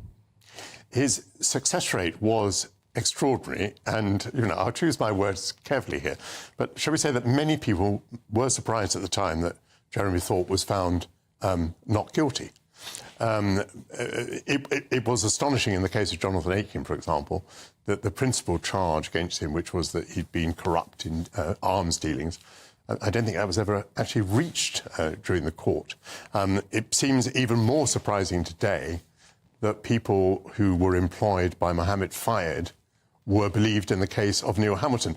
Do you know what I'm saying? I mean, his results are extraordinary. GB News, the People's Channel. We're proud to be GB News, the People's Channel. And as you know, we always love to hear your views. Now, there's a new way of getting in touch with us at gbnews.com/your-say. By commenting, you can be part of a live conversation and join our GB News community. You can even talk to me, Bev Turner, or any of the members of the GB News family. Every Saturday, 10 till 12, we'll bring you all of the news that you need to know. We'll also remind you that there is so much to smile about. It's my favourite time of the week. I get to relax, enjoy some light-hearted stories, and let Ellie teach me about fashion too. That's Saturday Morning Live, every Saturday, 10 till 12. Only on GB News, Britain's news channel.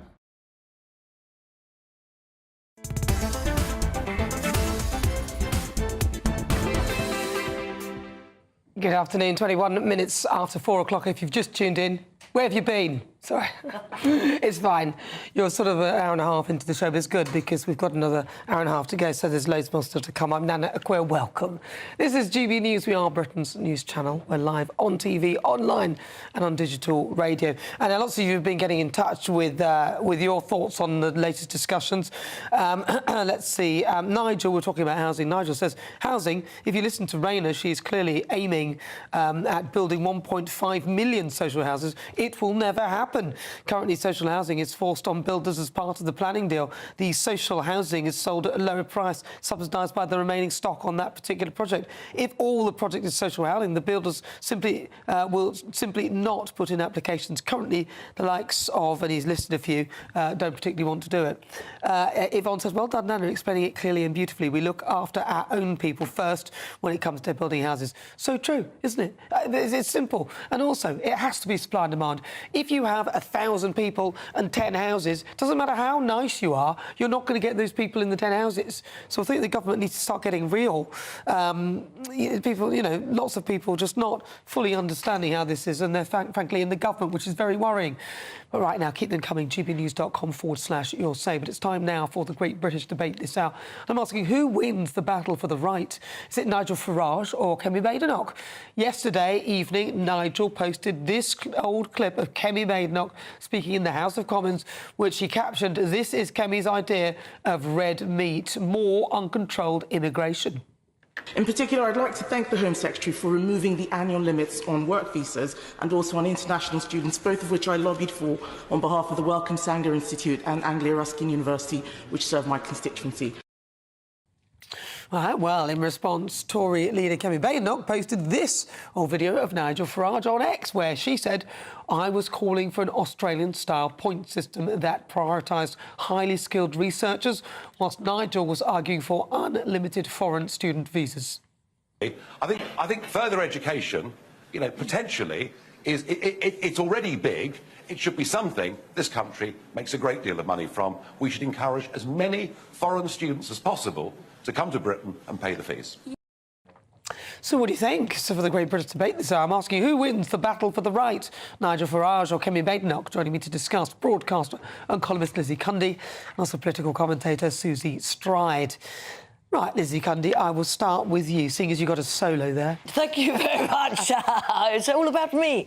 Well, Nigel, for me, is just incredible. The way he debates, he doesn't need to use an auto-cue, and he just... everything he says is from the heart, whereas Kemi Badenoch, I'm sorry, they're calling her bad enough now, hasn't got it. Nana, you saw her in Prime Minister's questions. Look, she had every opportunity to get Keir Starmer. They were the farmers outside on their tractors. She didn't take the opportunity. She let that huge opportunity go and started talking about migration, which the Tory party failed at catastrophically over the last 14 years. So Keir Starmer could come back at her. She misses every opportunity so far. And near us in North East Hampshire was a Conservative Christmas party, and everyone is very worried and thinking they've chosen the wrong leader for them. Well, you know, I personally preferred Robert Jenrick only because I thought for me, it was what he was saying that I preferred. But I think Kemi Badenoch, I think she's just doing a pretty good job. I mean, what do you think out of the two, if you had to pick one?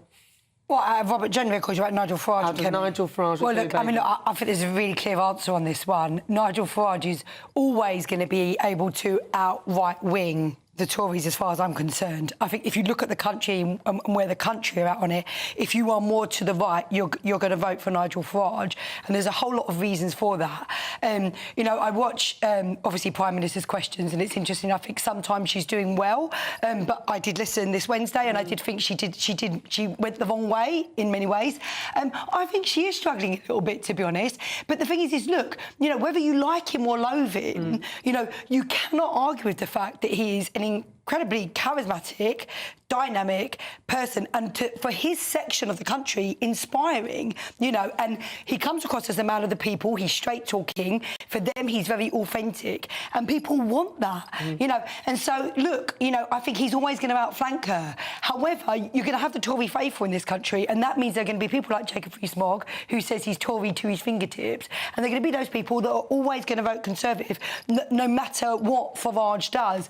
But I think if we're talking about who's going to outflank who on the right wing, you know, spectrum, as it were, or whatever you want to call it, for me, it's always going to be Farage. And it's interesting. The other day, I was dropping off a young lad to the station, and he said, "Oh, Nigel Farage is great. This is a young boy who's in his early 20s," and they all seen Nigel on I'm a Celebrity. And they saw the charm and charisma that Nigel has and the common sense that he was speaking. And it does seem that a lot of young people would vote Reform and choose Nigel Farage over the Conservative Party. That's very true, Nana. And they used to say the young won't vote Conservative, but the young are going to vote for Reform. Nigel was so popular in I'm a Celebrity. That was such a great gig for him to do because we saw the other side of Nigel, and I know him as a friend, and he is great fun. And you saw that other side, but also what he says makes sense when you listen to him. You know, there are all these people saying this and that about Nigel. Well, when you know Nigel, he's a good, decent man. He speaks from his heart. He speaks the truth. And I think some would say that about Kemi Badenoch. She's a decent woman. She speaks the truth. She speaks from her heart, and she has her perspective. She's prepared to be a malleable politician in that if it is needed to leave the ECHR, that she said that if she had to, then ultimately she would, but she's not prepared to go to the extreme and say that she will do that. No, she lacks authority. She doesn't grasp the opportunity. And what's this? It's just all namby-pamby. We needed to know what the real, Tories, Conservatives were again. That's why they lost the election. People didn't know which way. They were very liberal and they were wishy-washy. She needs to be strong. She isn't. And it's showing. And if Keir Starmer's having the last line at Prime Minister's questions, that's sad because he's about as charismatic as a damp clock. I think there's a couple of things going on here. I was thinking about David Cameron because it's very interesting. If we cast our minds back, David Cameron struggled for many years against Tony Blair and really struggled in Prime Minister's questions. I mean, there were times when you looked at him and you felt, if you could, a little bit sorry for him. But then a time came when he came into his groove, he came into his element, and he grew into it. And I was actually thinking that as I was watching her, because she does look weak at the moment. She went the wrong way, and Keir Starmer came back very strongly of, I've got years of experience of putting people away, and he won that argument, and really, he won Wednesday's debate. But the point is, and the question that we do not know is she going to grow into it? And we don't know, because as I say, there's been many who have come in, as leader and have started weak but have grown into it. But we haven't got time. The Tories haven't got time. They can't say, well, keep going, keep going. She should be on it. She needs to step it up. I'm sorry, was useless the other day. She had the farmers outside. What an opportunity to talk about this inheritance tax, which is ruining their livelihoods. Why didn't Kemi do it?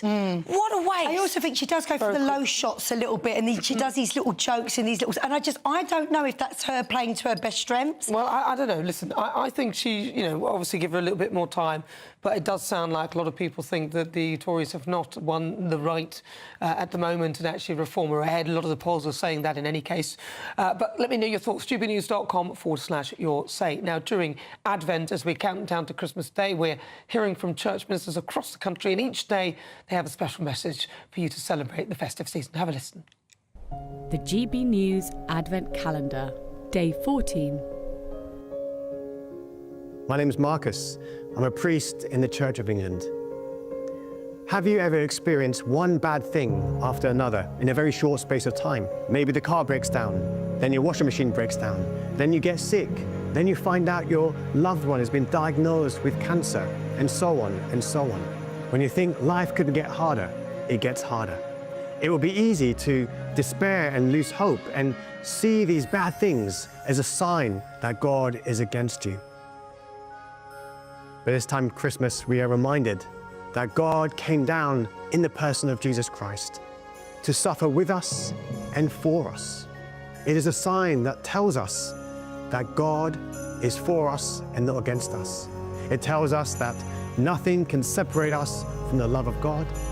God hasn't promised to give us an easy life on earth, but He has promised to be with us through all the good and the bad in life, to be our strength, to be our peace, and to be our joy through it all.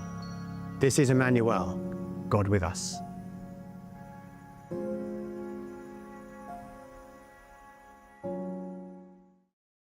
Oh, it's lovely, isn't it? I do like those, but again, I say it all the time, I'd like to see what the church looks like from the outside. We've got such beautiful churches in this country, but you can see all of the special Advent messages as Christmas approaches. Just visit gbnews.com/Advent. Merry Christmas. Right, you're with me. I'm Nana Akua. This is GB News. We are live on TV, online and on digital radio. Still to come, a great British debate, and I'm asking, are you frustrated with Labour's direction on the economy? But first, let's get your latest news headlines with Sophia Hill.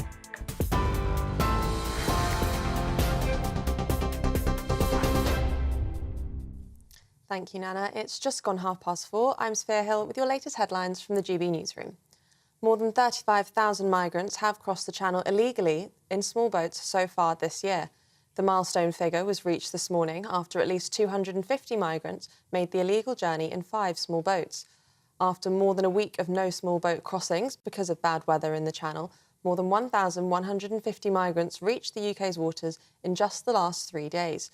This takes the provisional number assessed by GBNews to 35,130 since the beginning of the year. Now, the Home Secretary is in Italy for talks on illegal immigration this weekend as hundreds of people continue to cross the Channel in small boats. Yvette Cooper is meeting her Italian counterpart, along with the UN Refugee Agency's representative to the country, at the end of the week of diplomacy on migration. Separately, the UK and Germany set out a joint plan earlier in the week on how to tackle people smugglers, with Berlin pledging to make it a clear criminal offence to facilitate the smuggling of migrants to the UK. And Chinese money linked to Prince Andrew is now under investigation by MI5 as more details emerge about the embattled Duke's connection to an alleged spy. It's believed Prince Andrew invited the man in question, described as a close confidant, to Buckingham Palace, with their relationship reportedly dating back to 2012. The royal has now said he ceased all contact with the businessman in question and denied discussing anything of a sensitive nature. Meanwhile, Buckingham Palace has said it has no power to scrutinise the Duke's finances. And to end, leader of the Liberal Democrats, Ed Davey, has performed his Christmas single in Bath this afternoon.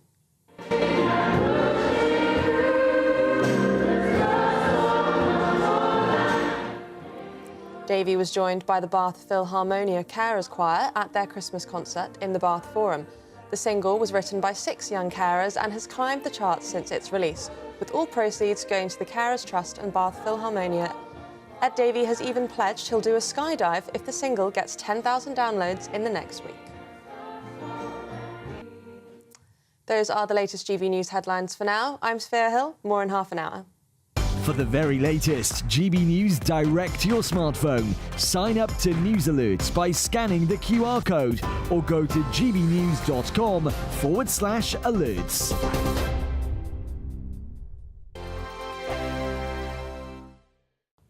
Hello there, welcome to your latest GB News weather forecast from the Met Office. Well, looking ahead, unfortunately, it's going to be a rather grey few days ahead after some brightness today. Wettest of the weather always up across the north, and that's because we'll see further weather systems just move across the north at times. Further south, always going to be more under the influence of this area of high pressure, keeping things a little bit more settled here. So we see out Saturday with some clear spells initially across the southeast, but the cloud and rain further north will spread its way southeastwards as the night goes on. The rain weakening as it does get down towards the southeast, so very little rainfall here. But for all of us, we really end the night on a rather grey note, but a mild one. Temperatures for all of us starting the day relatively in double figures. But Sunday really is going to be a grey day for all of us. A pretty wet one too for Western Scotland. The rain really setting in right throughout the day. Some of this rain will be heavy and persistent, especially across the mountains. The far east of Scotland, here actually we could see some dry spells from time to time. Similar story really for northeastern England too, with again some spots of rain possible across the Welsh mountains. So moving through the course of Sunday, really very little changes. Wettest of the weather really across the north and across some of the western hills, but the further east you are, relatively dry. And here's where we may see some glimmers of sunshine from time to time, but really all of us, it is going to be a rather dull day, but a mild one. Temperatures for all of us in double figures, potentially into the low teens in a few spots. Into the evening, the wind will continue to increase across the north and the rain also turning heavy and persistent at times. So quite a wet and windy night for some parts of Scotland. The further south you are, relatively dry, and that theme of the north-south split continues as we go into the first part of next week. But for all of us, temperatures staying in double figures. Hi there, I'm Michelle Dewberry and I'm going to take a second to tell you all about my show, Dubes & Co. We start off with the issues of the day. We then bring in both sides of the arguments. We get rid of the disrespect. And then you throw me into the mix. And trust me, I'll tell it exactly how it is. And then, of course, the magic ingredient, you at home. We mix it all together and what have we got, in my opinion, the best debate show in town. Monday to Friday, 6 till 7 on GB News, Britain's news channel. It's Patrick Christie's Tonight, and here We do things differently. It's explaining the absolute madness of this, doesn't it? It's explosive. I mean, this is very good. It's lively. 850. Your government sat there, Sean, and it did nothing. It's controversial. And the Middle East has been in turmoil since before I was born. It's everything you need to kickstart your evening. Everyone's had their Weetabix tonight. I love to see it. That's Patrick Christie's Tonight, weeknights from 9 p.m. Only on GB News, the People's Channel, Britain's news channel.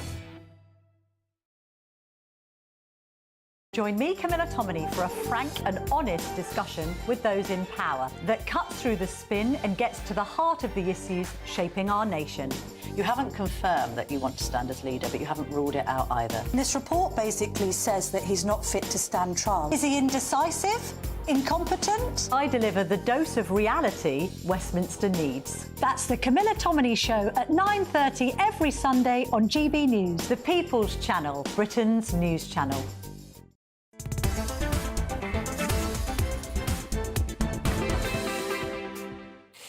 38 minutes after 4 o'clock. This is GB News. We are Britain's news channel. I'm Nana Akua. Welcome if you just tuned in. It's time now for the Great British Debate this hour. And I'm asking, are you frustrated with Labour's direction on the economy? This comes as the British economy shrank for the second month in a row in October, as concerns about the budget continue to weigh on confidence. Chancellor Rachel Reeves said the figure was disappointing, while Shadow Chancellor Mel Stride said this fall in growth shows the stark impact of the Chancellor's decisions and continually talking down the economy. So for the Great British Debate this hour, I'm asking, are you frustrated with the direction that Labour are taking on the economy?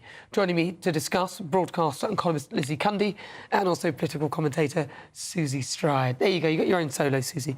Susie Stride, you are a supporter of the Labour Party. Are you disappointed with the direction they're going? I'm not disappointed, and I also think, look, the UK economy is like, it's like this great ship. We're trying to turn it. It's not like this small little dinghy. What, turn it back around? It was going up. It was going the right direction, look, wasn't it? Well, I don't, because the economy is more than just these numbers, isn't it? The economy is about how people feel. It's about the fact that we're saying, look, we're going to bring down the benefits bill by getting people back to work.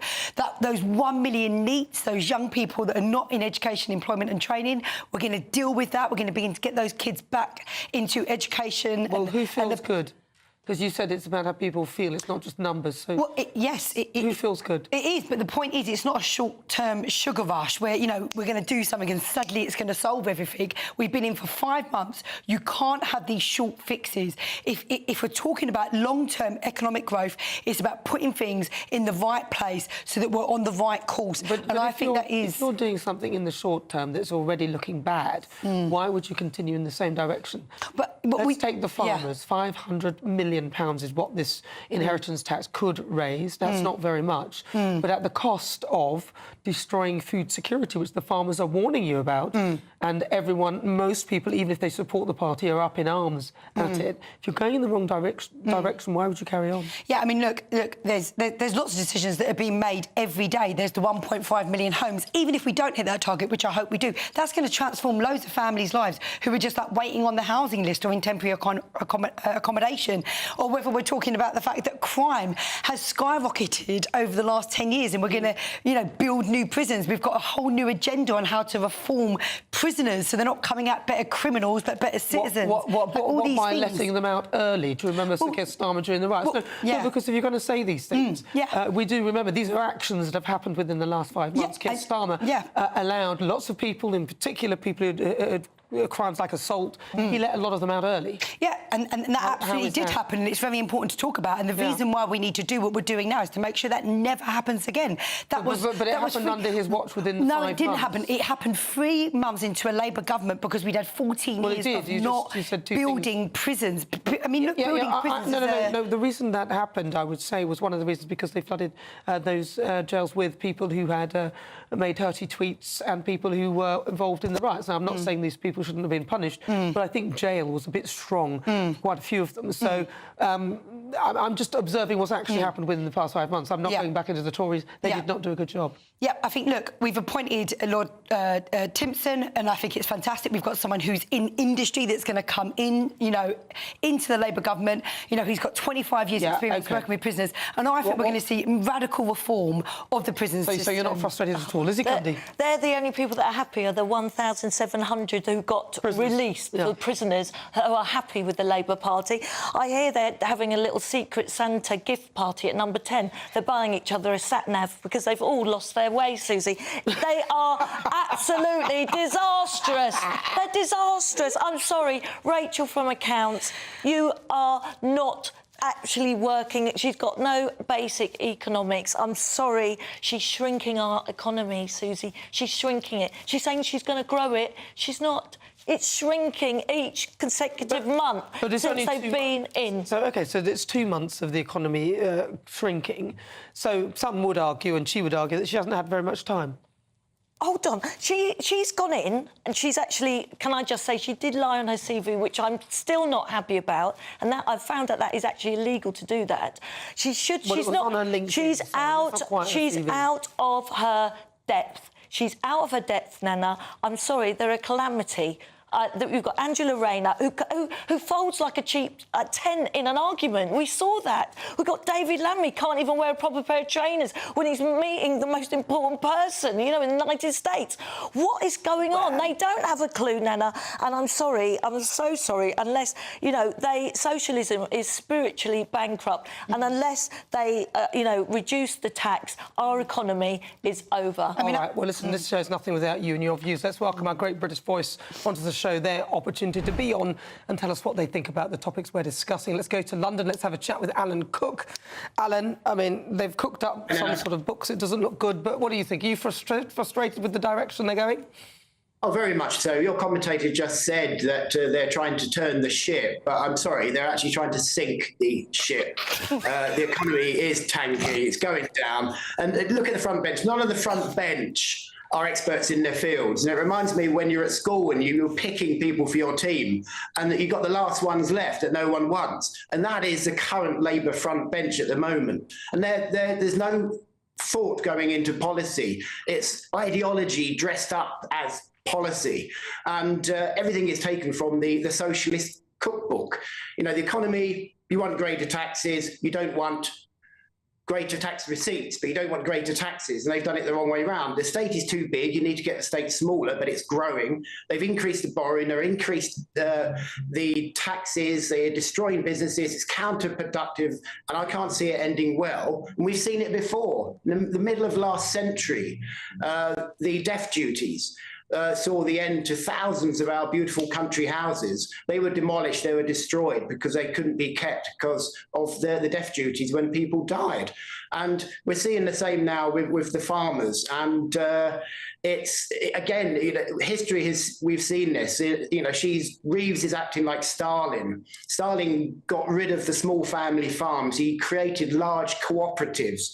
And as the state is, you know, tends to be not very good at running things, millions of people starved because of this. And they had names for the people who didn't want to hand over their farms. They were called kulaks. And that meant, I have to look this one up, what is it? They labelled kulaks because they were referred to as well-to-do peasants, and they were deemed enemies of the state because they didn't want to hand their farms over. And, you know, history is repeating itself. History can be good, it can be bad, but it's never wrong. No, I like that. That's a good ending. Alan Cook, thank you very much. Really good to talk to you. There's, of course, Alan's views. He's our great British voice. Well, what are yours? gbnews.com/your say. This is GB News. We're live on TV, online and on digital radio. Coming up, I'll be discussing should you charge your family for Christmas dinner?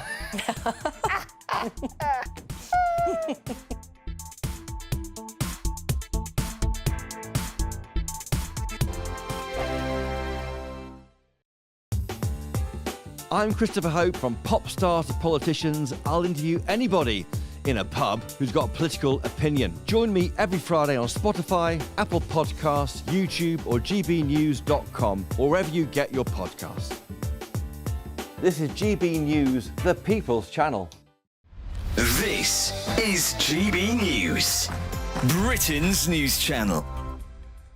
Now, our next guests have been working closely with celebrities and MPs to help clean up our planet. Very important. Think Ocean was founded in 2021 with two main goals. One, educating the next generation to make sure that they know when they're growing up that naturally we have to take care of the planet and cleaning pollution that's already in the environment. Well, joining us now to tell us more is Think Ocean's founder, Hugo Valdez-Vera, and the co-founder, Nolene Mariappan. Really good morning, to see you both this morning. So, Nolene, let's start with you. What is Think Ocean and why did you want to start this back in 2021? Yes, so Hugo had actually been working on the environment and climate action for quite a long time.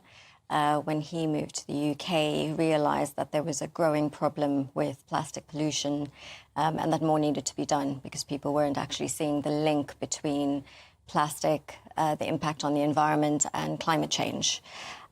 So he founded the organisation and I joined him with three goals, really. Education, looking at technology to scale solutions, and looking at how we develop more circular economy programs. So actually looking at reusing, recycling, actually creating local economies from what people would consider waste.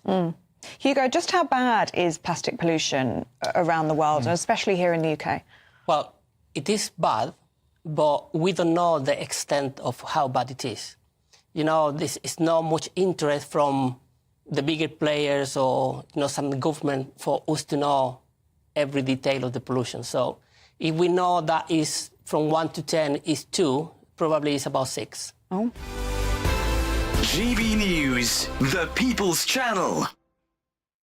If you want your news to be straight talking... This is a nightmare for the Conservatives again. Down to earth. It's not just Nottingham where this is happening, is it? And most importantly, honest. Hard-working, middle-class taxpayers, they'll get their book thrown at them. Then catch me, Martin Daubney, Monday to Friday, 3 till 6 p.m. on GB News, Britain's news channel.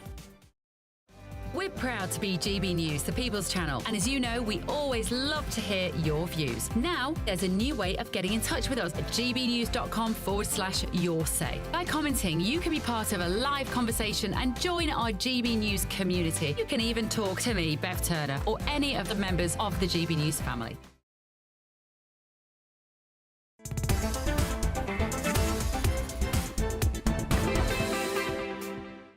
Good afternoon. You're with me. I'm Nana Akua. This is the GB News. We're live on TV, online, and on digital radio. It's time now for The Pulse, as rates of bowel cancer are rising among younger adults with no clear reason why, and that is according to experts. Although the disease still affects older people far more often, the increase in many countries among the under 50s is concerning. Cancer Research UK says that England is one of the countries with the biggest rise, averaging on 3.6% increase per year.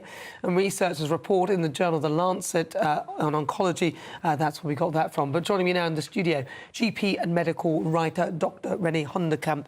Yes, René, welcome. Hello. So very, very odd, isn't it, that bowel cancer now has become something as a proviso for a lot of young people. Is there truth to this report? There is, and the figures are really, really clear. And I think it's really interesting. Look, it's not one thing, Nana. It's multifactorial for sure. And a lot of people will want me to sit on here and say, well, it's the vaccine. But it's not. The vaccine may have had something to do with it. And there is a little bit of an uptick. But is there any research to suggest that, or is that just what you think may be? Well, there's two things. So firstly, this is definitely not just the vaccine. Okay. What it is, if you actually go back from 2007 to 2017, the rise has been going steadily. So long before COVID and long before the vaccine. And it's important that people understand that because they need to think then, OK, what's been going on in those 2 decades up to now, where it has steadily been rising. Because there's no evidence, is there, to suggest there's any connection with the vaccine? Well, no, there is. So really? Professor Angus Dalgleish has spoken out quite broadly that there seems to be, with the mRNA, some uptick in cancers. Okay. So it's certainly something that needs to be in the box, but I want to make it clear that we need to go back and say what we've done. But that's just in there's no set research that's specifically looked into that. It's ongoing, OK, so there's ongoing research, but there's no real clear evidence that that is the case. No. It could be something else. So then we have to look at what's been going on since, at least 2007 and probably a little bit before, this general tick up. And it looks like it's diet, obesity, sedentary lifestyles, and all of those things coming together. There was another report this week from the University of Florida to say that seed oils are implicated in this, that are used in ultra-processed food. So rapeseed oil, canola, all of those. So. And that, again, is mixed because government studies say that they're fine in moderation, but there are other studies that say that nobody eats them in moderation because they're in absolutely everything that we eat now. So that comes back to ultra-processed food. And it does look like the main culprit in this is ultra-processed food. So trans fats and all of the processing that goes on in just about everything we eat. It's not just McDonald's. You know, it's anything that you buy that's pre-cooked in a supermarket, even down to biscuits, has got seed oils, it's been ultra-processed. And we need to look at our diet. That's causing obesity. We know that obesity in itself causes cancers and an uptick in cancers. So it's all feeding into each other. We've got seed oils, ultra-processed foods, obesity, and people not exercising. And all of those things seem to be contributing. So I think that we already kind of know this. Yeah. Like, I think people know that ultra-processed food is bad. Obviously, junk food or fast food, if you eat too much of that, that's wrong. Too much sugar isn't good for you. Yeah. And what's left to eat? You need to cook everything. I'll tell you what there is. There is. Stuff. So I think it's always good to start from the point of everything in moderation. So nobody can cut all ultra-processed food out of their lifestyle, that's for sure. But if you cook the majority of it yourself at home, then it's not ultra-processed. And if you don't use seed oils, if you use olive oil, then you're avoiding that as well, whether or not that is true, but you're avoiding it. Olive oil is fine. It doesn't degrade when you heat it. It's healthy, and we know that Mediterranean lifestyles with olive oil in them, people live longer. All of this is happening across the world, but it's happening more in the West. The thing that's common to the West is ultra-processed food and obesity. I think the clue is right there. Eat good food and try and cook it yourself so you know what's in it, basically. Dr. Renee, thank you very much for reconfirming what we all know, but none of us take any notice of. A lot of us like our sweets, biscuits, cakes. I'm going to have a cake later on and a pizza. I know it's bad. But this is GB News. We're live on TV, online and on digital radio. Coming up in Difficult Conversations, Katie Tipple, an advocate for survivors of sexual violence, will be talking to me. But first, let's get an update with your weather.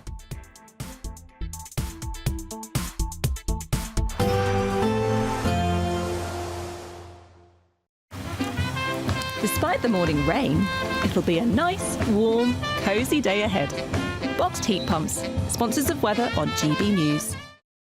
Hello there, welcome to your latest GB News weather forecast on the Met Office. Well, looking ahead, unfortunately, it's going to be a rather grey few days ahead after some brightness today. Wettest of the weather always up across the north, and that's because we'll see further weather systems just move across the north at times. Further south, always going to be more under the influence of this area of high pressure, keeping things a little bit more settled here. So we see out Saturday with some clear spells initially across the southeast, but the cloud and rain further north will spread its way southeastwards as the night goes on.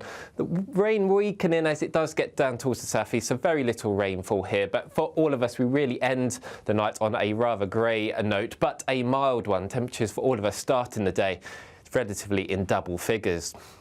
But Sunday really is going to be a grey day for all of us. A pretty wet one too for Western Scotland. The rain really setting in right throughout the day. Some of this rain will be heavy and persistent, especially across the mountains. The far east of Scotland, here actually we could see some dry spells from time to time. Similar story really for northeastern England too, with again some spots of rain possible across the Welsh mountains. So moving through the course of Sunday, really very little changes. Wettest of the weather really across the north and across some of the western hills, but the further east you are, relatively dry. And here's where we may see some glimmers of sunshine from time to time, but really all of us, it is going to be a rather dull day, but a mild one. Temperatures for all of us in double figures, potentially into the low teens in a few spots.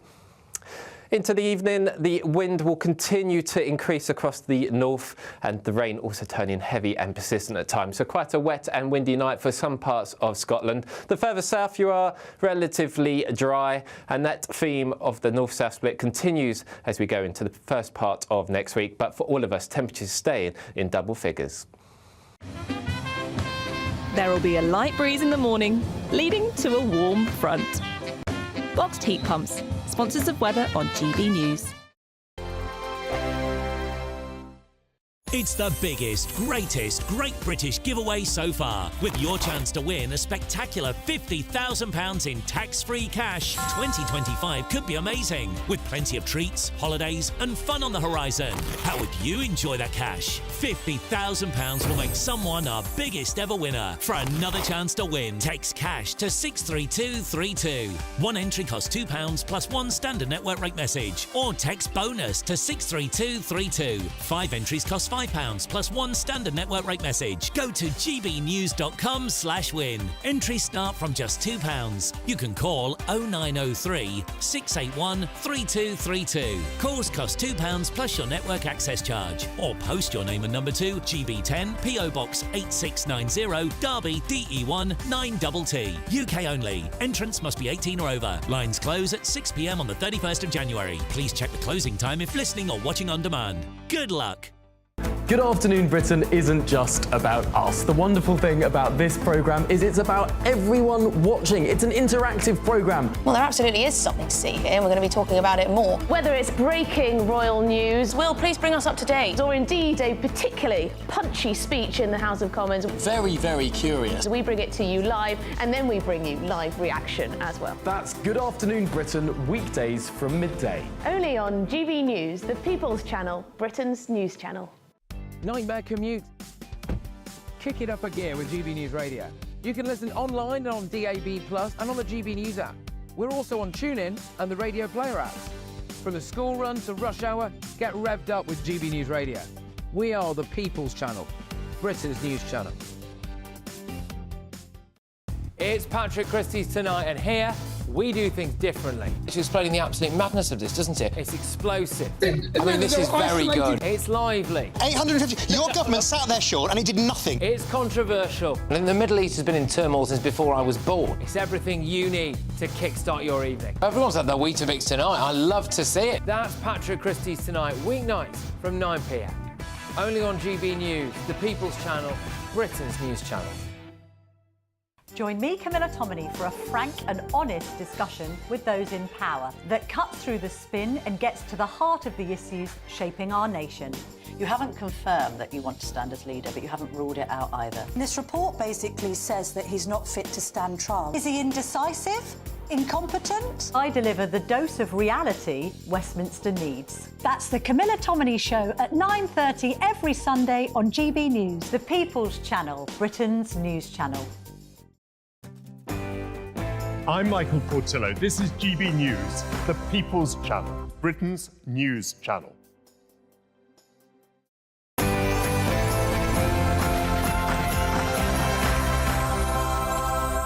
Hello, good afternoon. It's just coming up to 5 o'clock. This is GB News.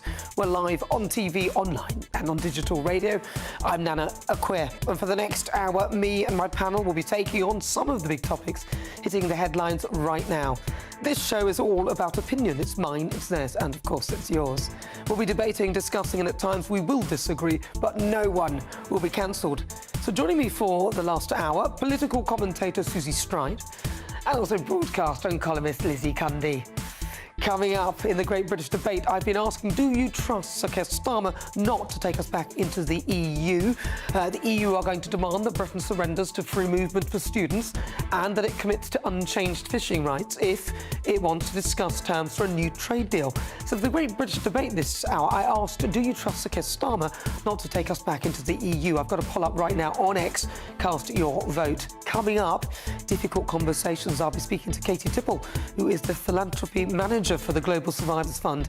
Now, Katie raises vital awareness for funding the survivors of sexual violence globally. All of that is on the way. Also, would you charge your family to come to Christmas dinner? We'll be discussing that too. But before we get started, let's get your latest news with Sophia Hill.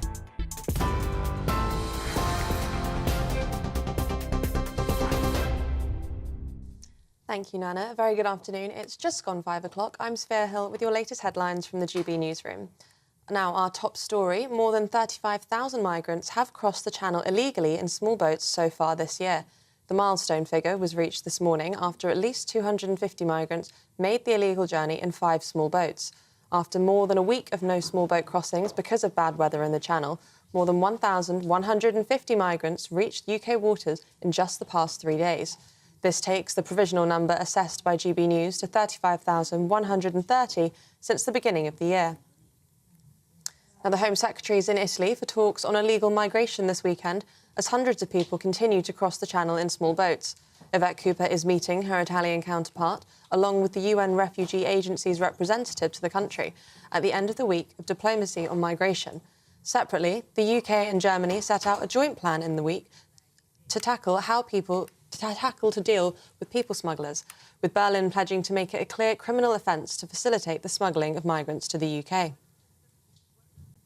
Chinese money linked to Prince Andrew is now under investigation by MI5 as more details emerge about the embattled Duke's connection to an alleged spy.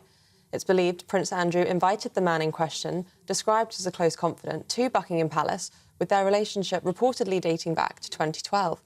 The royal has now said he ceased all contact with the businessman in question and denied discussing anything of a sensitive nature. Meanwhile, Buckingham Palace claimed it has no power to scrutinise the Duke's finances. Home Secretary Yvette Cooper says the government will always take necessary action when it comes to the country's security. Well, our security and intelligence agencies are continually vigilant for any threat to UK national security, whether that be around foreign influence, whether it be around espionage, whether it be around any security threat. And so, of course, we won't hesitate to take action in individual cases or more widely wherever any challenge arises. Now, construction workers are 4 times more likely to die by suicide than the national average. It makes it one of the deadliest professions for mental health problems in the UK, according to a new report. Social media company On The Tools, the UK's largest community of tradespeople, has found that 73% of the country's 2.1 million construction workers have been affected by mental illness. In the last decade, 7,000 have taken their own lives, and the company is trying to raise £2.5 million to fund counselling for the workers in the industry. Some international news. South Korea's parliament has voted to impeach President Yoon Suk-yeol over his short-lived attempt to impose martial law earlier this month. Mr. Yoon's decision to put the country into a constitutional crisis as soldiers clashed with protesters on the streets of the capital, Seoul. Tens of thousands of demonstrators have descended onto the streets of the city every night for the past 2 weeks, calling for Mr. Yoon's removal and arrest. The state of emergency only lasted about 6 hours as Parliament voted to block the decree. Yoon Suk-yeol has vowed today not to give up and said he would do his best until the last minute for the country. And to end, leader of the Liberal Democrats, Ed Davey, has performed his Christmas single this afternoon in Bath.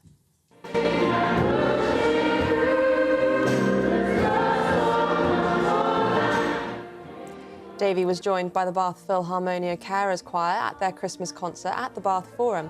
The single was written by 6 young carers and has climbed the charts since its release, with all proceeds going to the Carers Trust and Bath Philharmonia. Ed Davey has even pledged he'll do a skydive if the single gets 10,000 downloads next week. Those are the latest GB News headlines for now. I'm Sophia Hill. I'll be back in half an hour, but now it's back to Nana.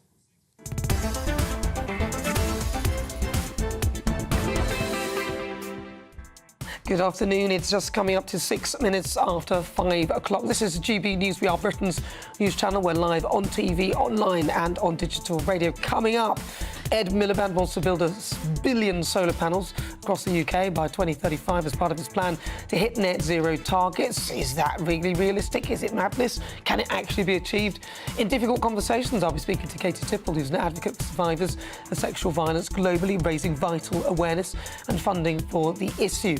And for the Great British Debate, I'm asking, should you charge your family Christmas dinner or for Christmas dinner either?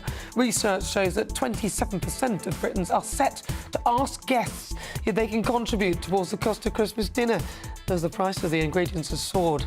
What do you think of the Great British Debate this hour? I'm asking, should you charge your family for Christmas dinner? Is that a bit mean-spirited? Is it a bit Ebenezer Scrooge of you? Send me your thoughts, post your comments at gbnews.com/yoursay.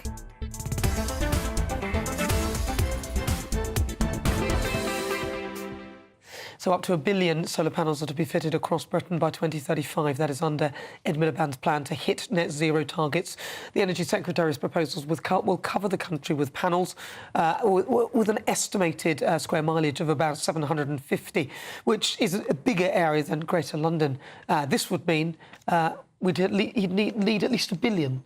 So I don't know whether he's done his sums, but joining me to discuss, broadcaster and columnist Lizzie Cundy and also political commentator Susie Stride. I'll start with you, Lizzie Cundy. I don't think he has done his sums. I don't think he knows what he's doing. I think he's just obsessed with this idea. Honestly, I do think he's obsessed. And look, as I said, no wind, no sun, no power. I just think that the whole of our beautiful English countryside is now going to be full of these horrible solar panels, wind farms. We've got Angela Rayner wanting to be Bob the Builder, building everywhere. But the thing is that we do need some other forms of energy, right? So we do need some. Yes, but not to this. And we do need more homes. Yeah, but not to this capacity. You don't think so? Not at all. No, of course not. I mean, there's a few things around, for me, like energy security, I think is really important. I think bringing down people's energy bills is really important. I don't want to be relying on foreign powers and their whims for our energy security. But I would also add in, I think, as I was saying before, I think there is kind of a bit of a tipping point. I don't know what the tipping point is, whereby I don't want us to destroy our beautiful countryside. I think it's one of the greatest assets we have as a country. Actually, top 5 assets. You're a lot of destroying it. But I do think it is important because we do need to bring down energy bills. And as I say, I don't want us relying on foreign powers when it comes to our energy security. And I think what about the planet? When you say, what about the planet? Yeah, and of course, it's absolutely fundamental, isn't it, that we do have a climate crisis and, kind of different problem, but also part of the same argument. I mean, I live in the area where the kids' lungs are the smallest because of the highest rates of air pollution around the Blackwall Tunnel. So there's all these different things that you need that are thrown into the mix. But as I say, I think there is a balancing job to be done. OK, well, next, my guest, Max Studnikoff, is the chairman of and founder of the Climate Change Investment Forum, which argues that the world faces the urgent threat of climate change and suggests sustainable investment is the critical solution to the issue through the forum, which he founded. Environmentally and socially responsible businesses find support, helping them contribute to a greener and more sustainable future. Max, thank you very much for joining me. Now, a lot of us people are talking about the climate. It's on the agenda. Do you think that the UK are going in the right direction? Well, we don't have a choice, do we? Well, the thing is that, only someone who's just absolutely myopic can deny what sticks out a mile. To me, it's just a foregone conclusion, really, because, there is nothing wrong in principle about climate change, because our little blue planet was experiencing much larger and harsher fluctuations of temperatures over the course of its history. But never in a history has it been more quicker than we're experiencing now. And never once has it been caused by one species, us, the humans.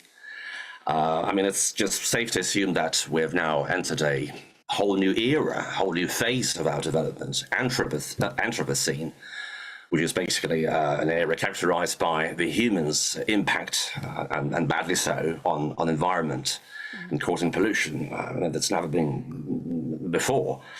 It's no longer a distant threat, it's not something you can turn a blind eye to. Yeah. We all remember the ruinous consequences of the drought, and temperatures were soaring to a whopping 41 degrees Celsius in some counties of the UK back 2 years ago. It just really affects as much a Spanish farmer and an inhabitant of a specific island that's really, as we speak, submerging underwater. More and more so. So it's just, it's not something you can deny or connive at. Yeah.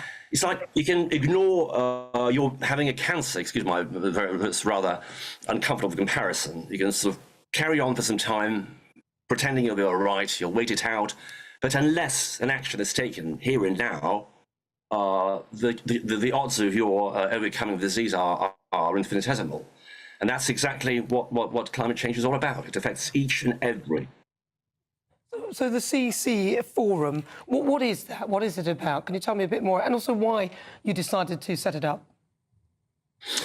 Well, I have a very selfish reason for my doing so, because I've got a pair of lovely twins. Well, twins can only be a pair, can't they? And I've been getting on increasingly embarrassed by the sort of questions they were asking me. Daddy, why is it that, sometimes we can snow in the Alps and on other occasions we can't because there is not enough snow? And the other one is asking me, how on earth are we going to feed all the population in Africa, which already exceeds 1 billion people? Where are we going to get the food for all those? So this is something very personal to me as well. I mean, I had been a sought-after speaker at many climate change conferences, but every time people were, pontificating until they're blue in the face as to what outlining the topics and the problems, but no one was suggesting the solutions. And so your story has always been in favour of private wealth-based solutions, more so than any sweeping statements by policymakers. This has been at the core of the CC Forum. Stands for climate change, by the way, but it's not confined to climate change only, because it just covers a whole plethora of interrelated, intertwined topics like healthcare, education, regenerative agriculture, fintech, finance, philanthropy, charity. The mission and the ethos of CC Forum, if you want, is convening under one roof the impact investors, institutional and private ones, and getting the extraordinary projects at various stages of their development, from seed stage to NASDAQ listed, presented in front of them, really. And that's where the synergies begin. We're a melting pot of ideas, of concepts that get consistently seen and heard and funded. It's because of the forum, during, at, or after the forum, that dozens of sustainability projects got funded and started their journeys. That's what we're doing. And so you have a series of events that you kind of set up, that you have investors who come in to try and put money behind ideas that will help to sustain us on the planet. Absolutely. And to protect the planet. See, now I think most people listening would think, yeah, that's great, because the climate is always changing, and the bottom line is we need to exist on the planet. And what I like about what you're saying is that actually we can have a proper conversation about it, about how we can move forward and how we can all live in unison alongside all the animals as well, because I get very concerned when we talk about climate change, and then you're going to erect pylons here and this and that. I worry about the environment as well, and I know that a lot of our viewers are concerned about that too. Absolutely, that's the whole mission of the forum, really, just getting those projects heard and seen. And believe me, there is no shortage of private wealth. Every time we organise our 4-day events, which is now became kind of a staple of high-level gatherings of private wealth, institutionally and privately, we offer this opportunity, really, because it's just sometimes there is money. The money is there. The private wealth is there, and it's ready to step in. But what we're doing, we're providing them with the opportunity of cherry-picking the $1 trillion opportunities. It was not the case at all 5 or 6 years ago. I mean, when we were starting over in London 7 years back, and 6.5 years back, in 2018, no one was giving us a penny. People were laughing at us, it's another green finance conference, such a crowded place, whatnot, No one is laughing now, and it's the billionaires really nudging yours through and say, Max, is there a $1 trillion opportunity, blue or green, where we could invest? Wow. And there's no shortage of those. OK, well, listen, Max, we're running out of time, but it's really good to talk to you. Thank you so much. That is Max Studnikoff. He's telling us about the CC Forum, Climate Change Forum. Let's just put it right back to my guests, Lizzie Cundy and also Susie Stride. Now, I'm somebody who's always talked about climate change. I'm not sure how much man is responsible for, but I'm concerned about the environment. I'm very concerned about the environment, the plastic in the rivers, chopping down all the trees, and all of that stuff. And I would say all viewers, listeners, people in this country would probably all agree that we need to make sure that we're doing good things to the planet. Exactly. Yeah. We're all trying to do our best. Now, these guys are not like COP29, where they just go on and nothing happens. These are actually investors who are going to put in to try and make the world a better place. Well, that can only be a good thing, Nana, can't it? And it's so sad. I mean, around where I am, there's so much sewage, and we've had a rat infestation. I've Well, there was actually got one in my kitchen. You know, get the rat in the How did it kitchen. get in the kitchen? It just ate its way through, got through a pipe, ate through the washing machine and everything else. I mean, it was unbelievable what damage a rat can do. But sadly, it's to Well, it's do in your with... room now, isn't it? It's very happy. It's in my room. It was like a comedy film. I opened the cupboard, it's sitting there. But literally, that's so worrying. You let your dog go into the canal near us now. This is so awful what's happened to our environment. It is awful. You know, interesting, one of the things that probably has made me most angry this year is just listening time and time again, people talking about what has gone on with sewage into our rivers, sewage into, people trying to surf and swim in beautiful parts of our country and getting very, very sick. And again, these are some of the things that make our country great. We've got beautiful rivers, we've got beautiful seas, we've got beautiful coastlines. And obviously, we're going to hopefully do the right thing on it. We're going to properly regulate, we're going to make sure there's fines, and we're going to make sure they're putting the right systems in place so we're not pumping sewage into our waterway. But there's also, there's lots of investment to come up with better solutions. So that's why I sort of think, Ed Miliband, 1 billion solar panels, come on, there's got to be a better solution. If you really want to harness the energy for the sun, we need to try and find better solutions. But anyway, your thoughts, gbnews.com/your say. I think most people would agree we all want a sustainable, greener, better environment and planet and future. So, there you have it. Right, so let me know what you think. gbnews.com/your say. Right, loads more still to come. Difficult conversations. Katie Tipple, an advocate for survivors of sexual violence globally. She will be joining me now and discussing what she's been doing. That's next.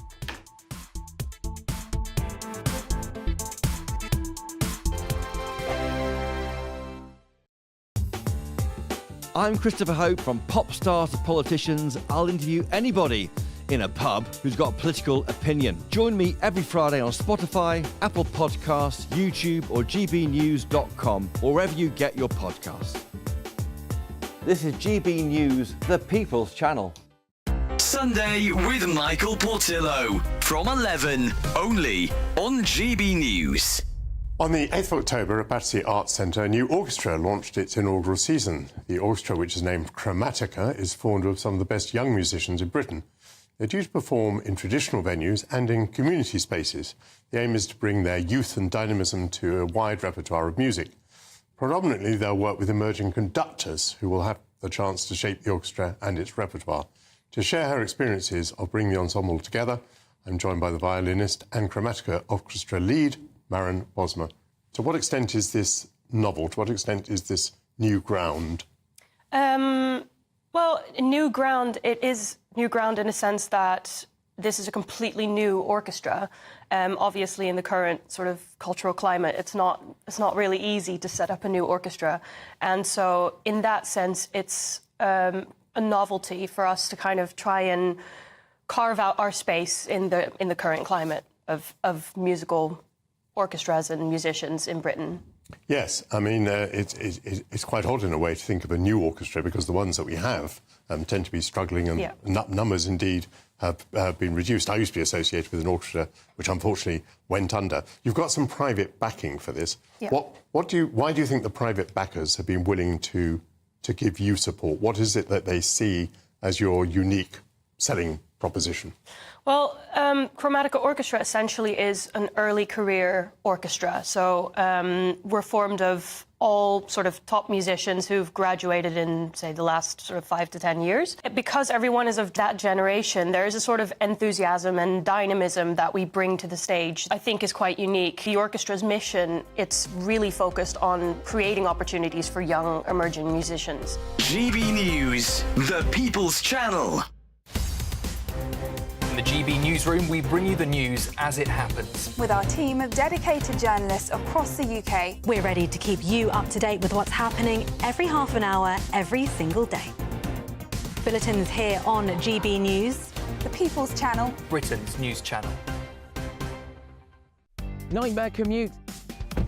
Kick it up a gear with GB News Radio. You can listen online and on DAB+ and on the GB News app. We're also on TuneIn and the Radio Player apps. From the school run to rush hour, get revved up with GB News Radio. We are the People's Channel, Britain's news channel.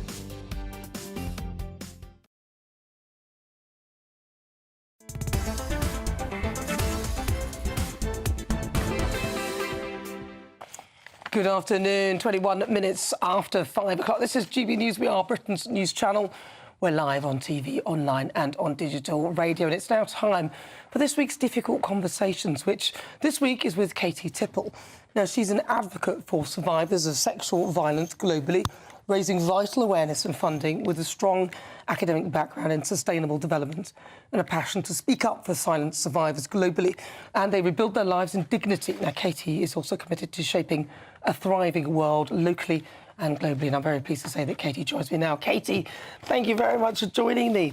Thank you for having me. So, Katie, talk to me about what you do and why you decided to get involved in it. Yeah, well, I work with an amazing organisation called Global Survivors Fund, and we support survivors of conflict-related sexual violence globally, which is essential because so many survivors are completely silenced. There is no voice for them. There's no one taking care of their needs because often governments and perpetrators are not taking responsibility. So I get to work with the organisation in raising awareness, raising vital funding to support survivors. And I care about this deeply, personally. You know, often when we work in these kind of organisations, we may have similar-ish lived experience. And so I know the power of investing in survivors to rebuild their lives. And how, because obviously in conflict, this is a very frightening situation for most people. I mean, if we take what happened in Israel, again, this was a situation where there were many, as we know, there was a lot of sexual abuse there as well. And what do you do to help these people? How do you go in and support them? Yeah, it's a great question, thank you. So we work with local organisations who are trusted by survivors, which is absolutely essential. Organisations in countries speaking the right language, who understand the context of the situation. So we develop partnerships with those organisations, investing in them financially, supporting them to work directly with survivors. And the key point to the work, the heart of the work, is working with survivors for survivors. So what that means is asking a survivor, what do you need?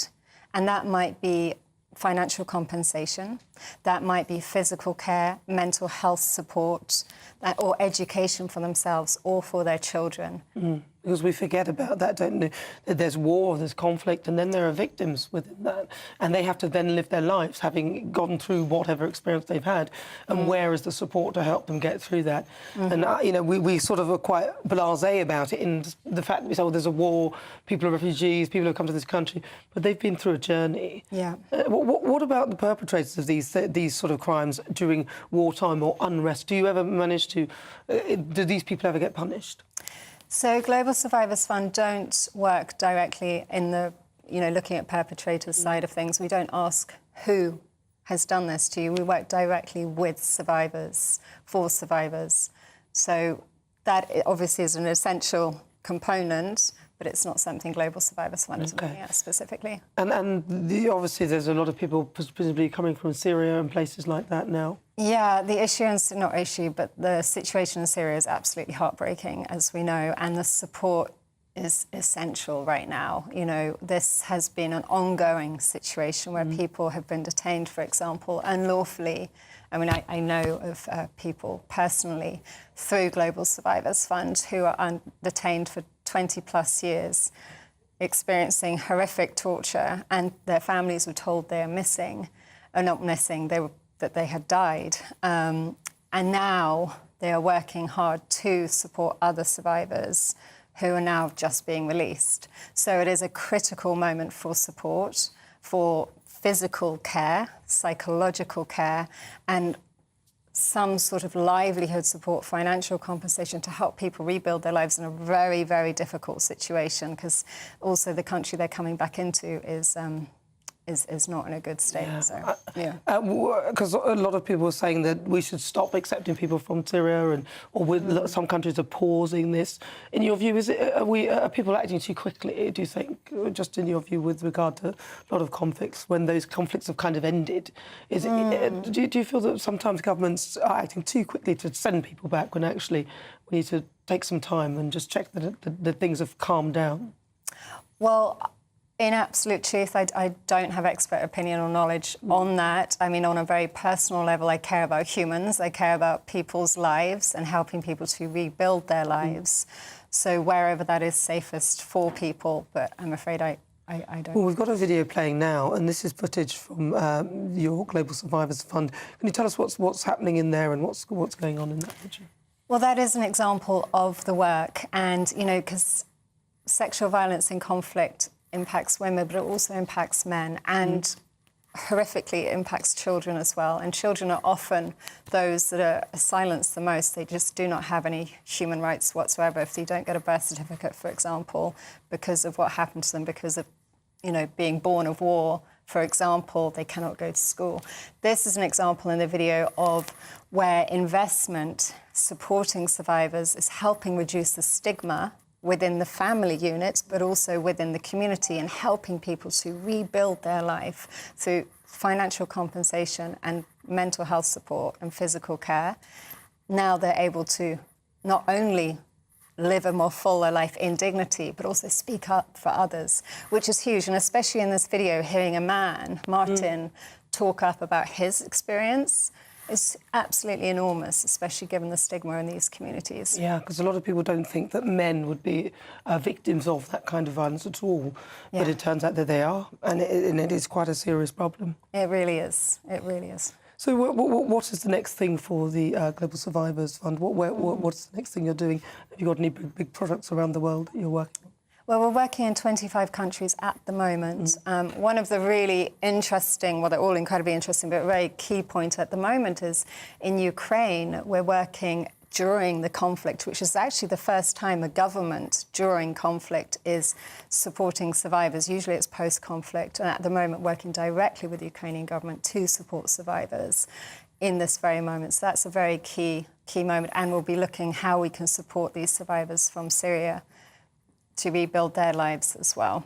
It's incredible having people like you, obviously your organisation, which look after people, because everyone's so busy focusing on their own lives. Not many people take time to be concerned about people who are in these sort of dire straits. Look, if people want to find out more about your organisation, or perhaps they want to donate or help in some way, do you have a website or somewhere they can go? Well, thank you for asking. Yes, we do. It's globalsurvivorsfund.org, and we'll be absolutely delighted to take any inquiries or any donations that are much needed at the moment to support survivors to rebuild their lives. Well, listen, Katie, it's been such a pleasure and an honour. Thank you very much for coming in and talking to us about that. A very important Global Survivors Fund, Katie Tipple, there, who works within that charity. So this is the thing, guys. If you want to support them, then go to their website. Well, it's just coming up to 29 minutes after 5 o'clock. This is GB News. We're live on TV, online and on digital radio. I'm Nana Akua. Now still to come, the Great British Debate this hour. And I'm asking, should you charge your family for Christmas dinner? I mean, isn't that just a bit Scroogey? Come on, seriously. Although it would be a little bit annoying. They're sitting there eating everything. You're thinking you've paid for that. This year, a lot of families are pressed for cash, and it's pretty tough. But what do you think? Would you charge your family? Would you dare? You'll hear the thoughts of my panel, Lizzie Cundy, and also Susie Stride. That is on the way. But first, let's get your latest news with Sophia Hill.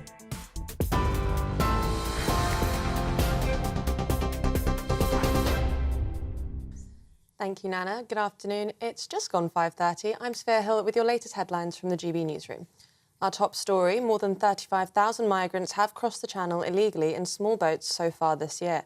The milestone figure was reached this morning after at least 250 migrants made the illegal journey in 5 small boats. After more than a week of no small boat crossings because of bad weather in the Channel, more than 1,550 migrants reached the UK's waters in just the past 3 days.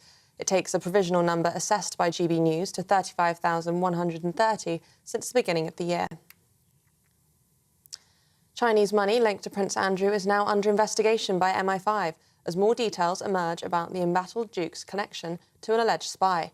It's believed Prince Andrew invited the man in question, described as a close confidant, to Buckingham Palace, with their relationship reportedly dating back to 2012.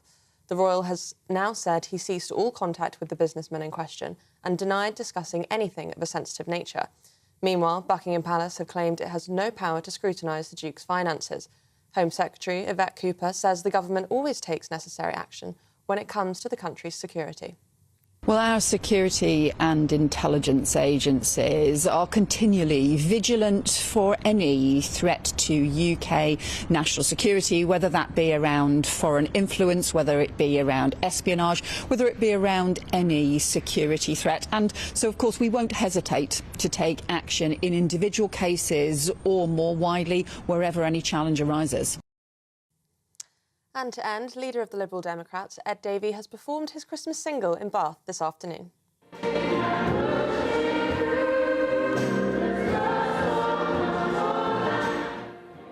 Davey was joined by the Bath Philharmonia Carers Choir at their Christmas concert at the Bath Forum. The single was written by 6 young carers and has climbed the charts since its release, with all proceeds going to the Carers Trust and Bath Philharmonia. Ed Davey has even pledged he'll do a skydive if the single gets 10,000 downloads next week. Those are the latest GB News headlines for now. I'm Sphere Hill, more in half an hour. For the very latest GB News direct to your smartphone, sign up to News Alerts by scanning the QR code or go to gbnews.com/alerts.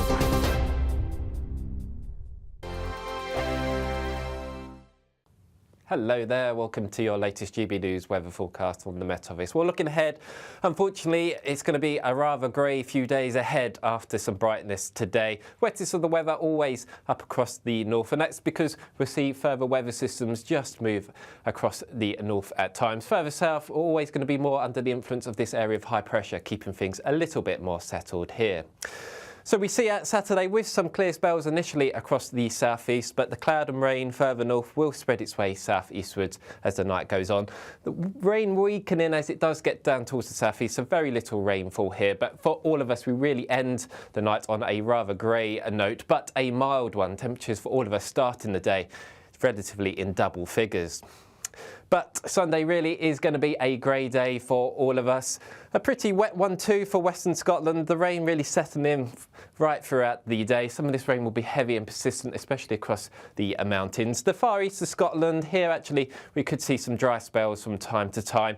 Similar story really for northeastern England too, with again some spots of rain possible across the Welsh mountains. So moving through the course of Sunday, really very little changes. Wettest of the weather really across the north and across some of the western hills, but the further east you are, relatively dry. And here's where we may see some glimmers of sunshine from time to time, but really all of us, it is going to be a rather dull day, but a mild one. Temperatures for all of us in double figures, potentially into the low teens in a few spots.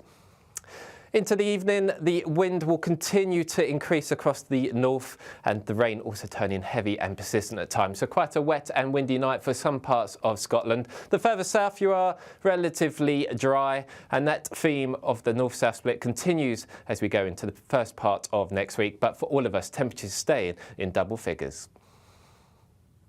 If you want your news to be straight talking... This is a nightmare for the Conservatives again. Down to earth. It's not just Nottingham where this is happening, is it? And most importantly, honest. Hard-working, middle-class taxpayers, they'll get their book thrown at them. Then catch me, Martin Daubney, Monday to Friday, 3 till 6 p.m. on GB News, Britain's news channel. This is Britain's Newsroom, where your voice matters. It's just astonishing. With expert analysis and honest opinion, we don't just keep you informed. We bring you unique perspectives you won't see anywhere else. Can't argue with any of that. When the news happens, it happens here. On Britain's Newsroom, weekdays from 9:30 a.m. Only on GB News.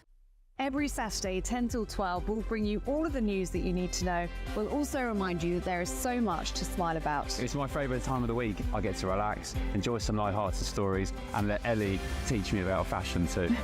That's Saturday Morning Live, every Saturday, 10 till 12. Only on GB News, Britain's news channel.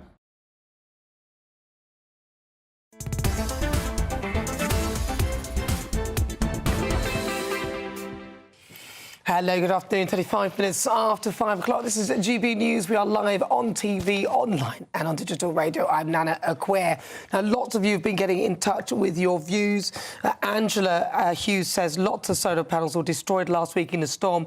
What happens to us then? Power cuts. Exactly. In Anglesey, that was that big solar farm. Loads of them were destroyed. This person says... Let's see. I'm reading some. I've got to be careful. Some of these GB views. You people trying to catch me out.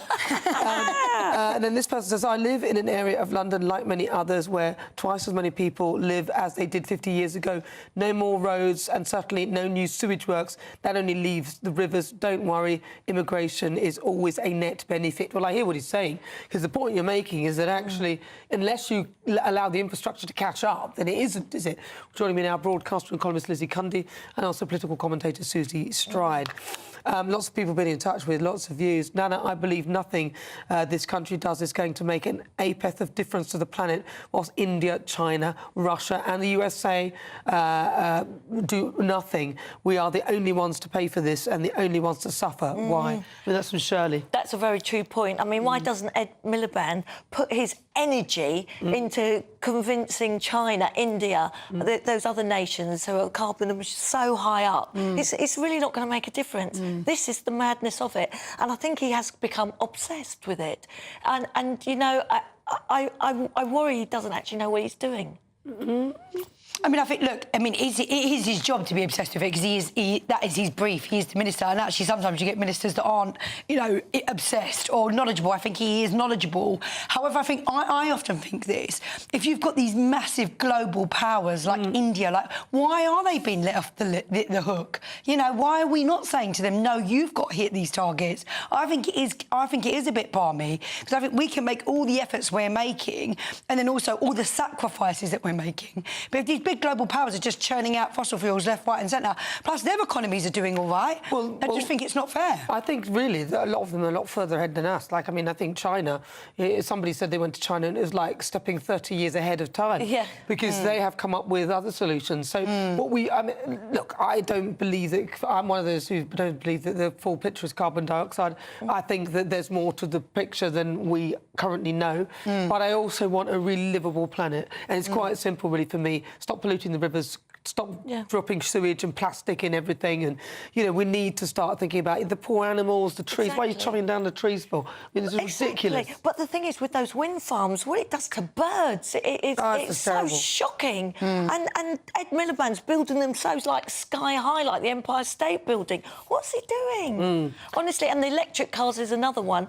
I mean, that is just a joke. And they're building new bridges, new car parks. They can't hold the batteries. They're too heavy. Can't hold the cars are too heavy, aren't they? Well, listen, we talked about food as well. Renee Honderkamp was on. She was talking about processed food, which is possibly the enemy to things like bowel cancer. And Sunjid has come in saying olive oil has a shelf life and can go off. Also, when used for refrying, it's recommended that mixing butter with it gives a better chance of it not burning. Dr. Rennie, you shouldn't use olive oil for frying. I mean, we should know that. And he also says that lard can be considered healthier than certain vegetables, particularly when sourced from pasture-raised pigs. Really? It's not stuff here. Listen, I have to go to gbnews.com/you'll say.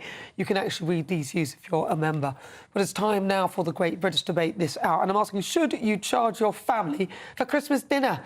Yes, more than a quarter of families are planning to charge their guests for it this year.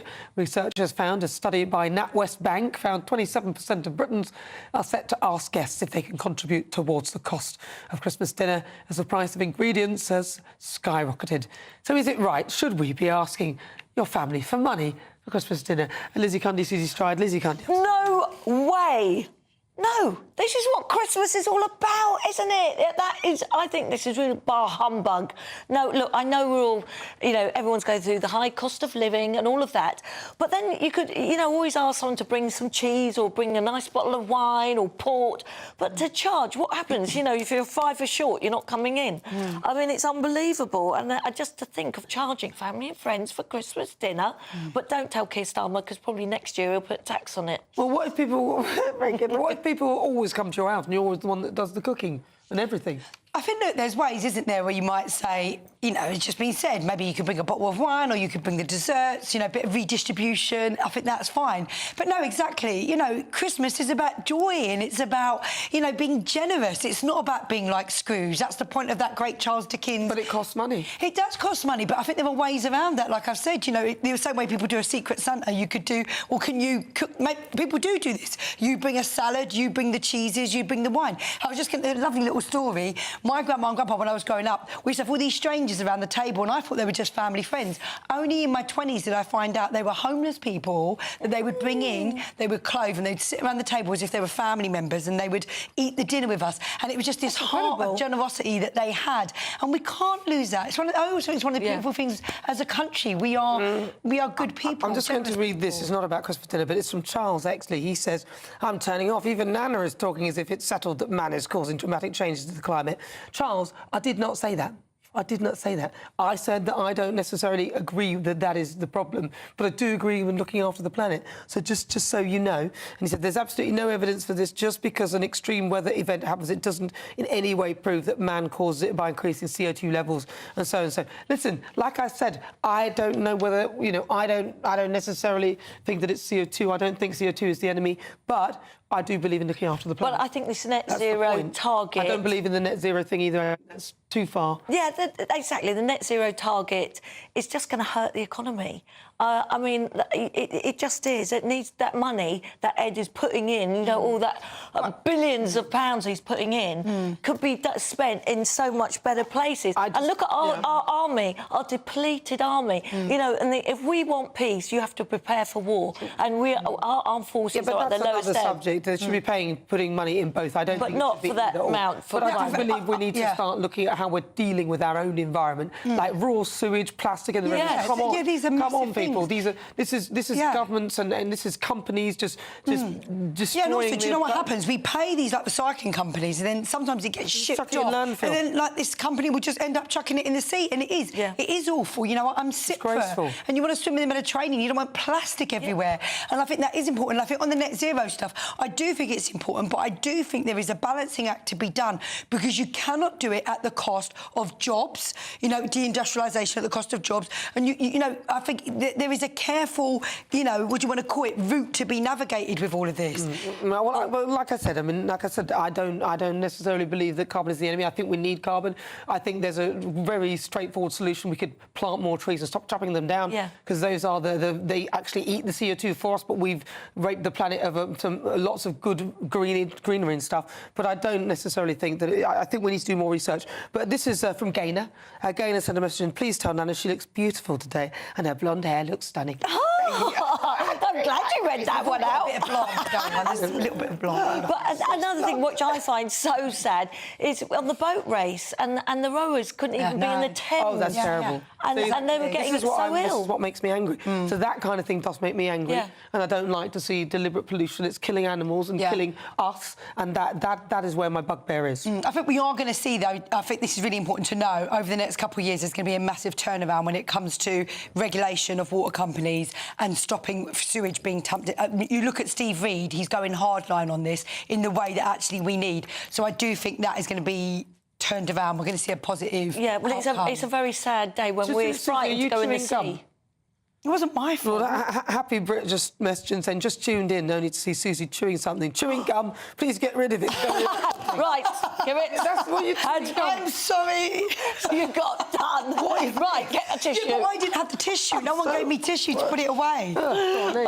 Well spotted, I say. Well spotted. Yeah, very, very irritating, very annoying. I'm just wondering, Charlie Mullins has invited me for Christmas Day. I wonder if he's going to charge me. He probably. Before he leaves the country with the other 9,500 multi-millionaires are leaving this country. Well, do you know what I think on that? I genuinely, and you guys aren't going to like me saying this, but you know what? I'm as patriotic come. I love this country. And I just feel like we've got this great education system, these great universities. People have benefited from this. And actually, why don't we be like the Americans? The big, wealthy generators, they invest back into start-ups. That's why we've got Netflix and all these great start-ups in Silicon Valley. And we do not have it in this country. And the wealth generators, that's what they should be doing with their money. Have that legacy. But Susie, build a greater country. This is what Max was saying. That the wealth generators are looking into investing into renewable energies, but in a way that is, profitable for them and for everyone and good for the planet. Yes. And that's what we all want. I'm not talking about carbon or anything like that. I'm talking about when you're going to create something in this country, any energy or whatever, you need to look after the environment. There's nothing wrong with making sure that you're not killing everything as you go. Absolutely agree, but don't leave the country because you don't like what's going on. No, but stay. Well, why should they stay? Why should they stay? Susie's getting greatest country in the world. You know it, Lizzie. He has paid so much tax, and now paying even more tax with Rachel Reeves, what she's done. He can't do it. I don't know how and where that tax money's going to, and where that tax money's going, building the roads, building the hospitals, building the schools. They spend the money making this country great. What's the Farmers Act? Yeah, you say that, but unfortunately we've seen what happens with the Labour government time and time again, and they look like they're doing it again. But look, I want to see positive things in this country. I don't want to talk it down. We are the best. Right, 47 minutes after 5 o'clock. Stay with me, I'm Nana Akua. This is GB News. We're live on TV, online and on digital radio. Coming up, my quick-fire quiz, where I test the panel on some of the stories that caught their eye this week.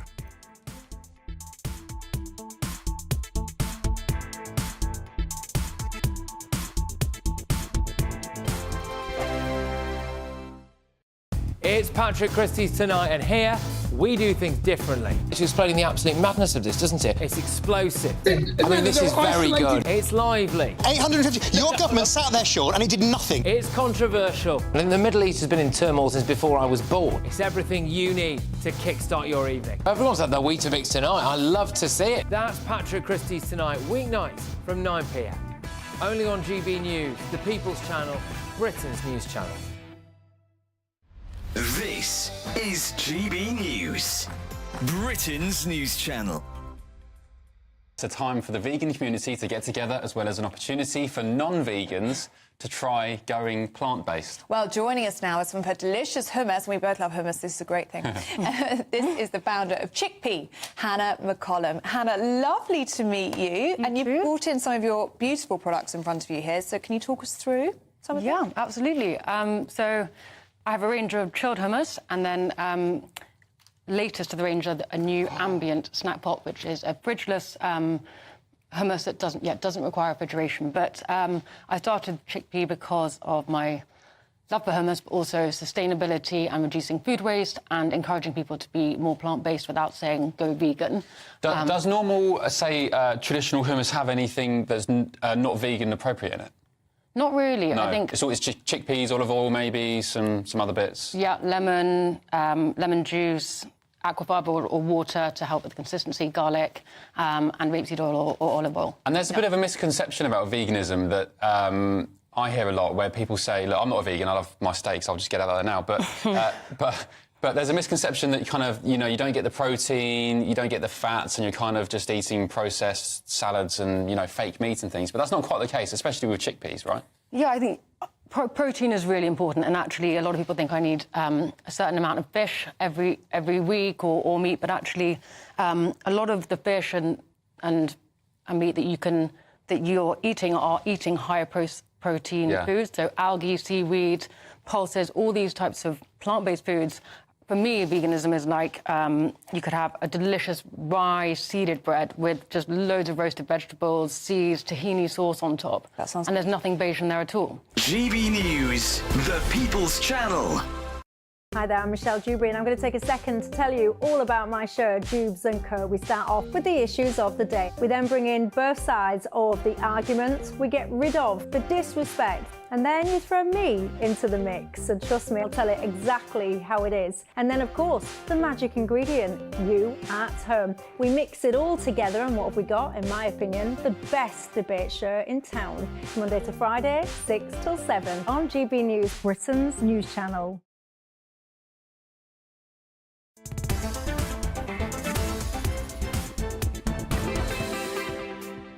Good afternoon. If you just tuned in, where have you been? It's near the end of the show. It's all right, the Saturday 5 is up next. We should have mentioned it as well, because Renee will also be on that show in a couple of minutes' time.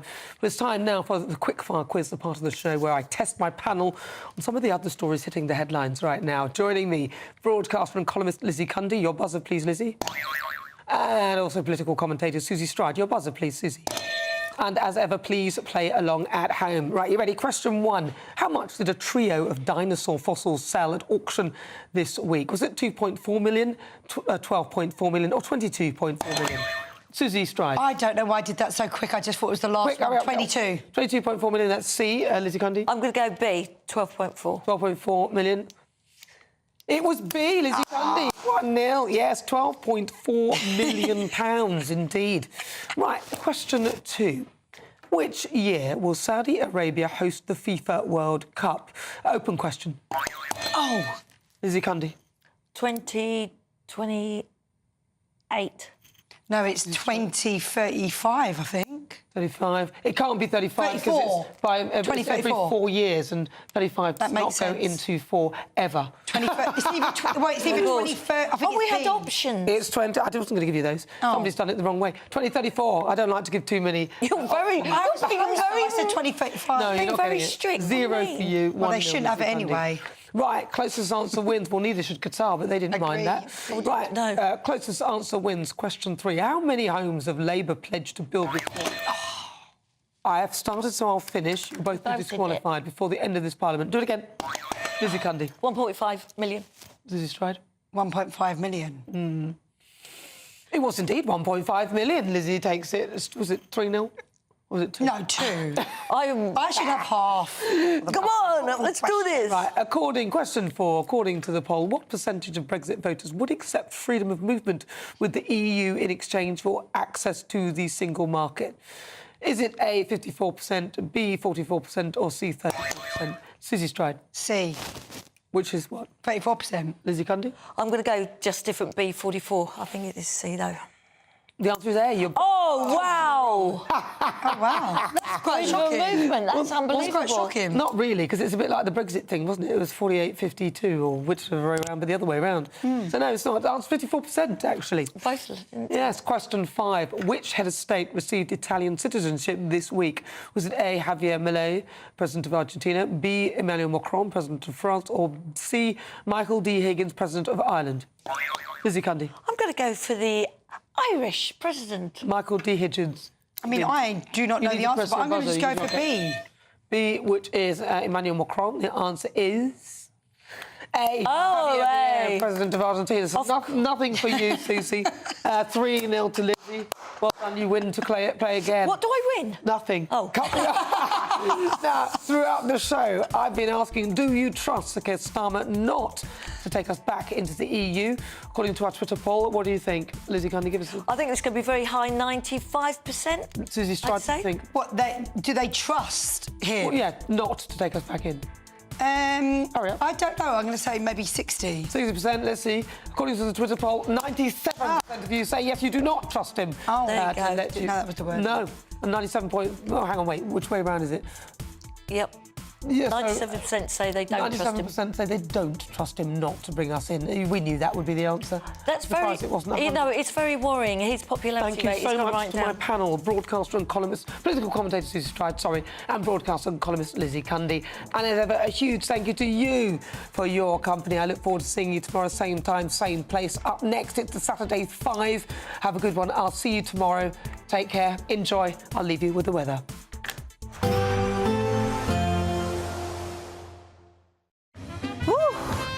A chilly start will give way to a lovely, warm afternoon. Boxed heat pumps, sponsors of weather on GB News.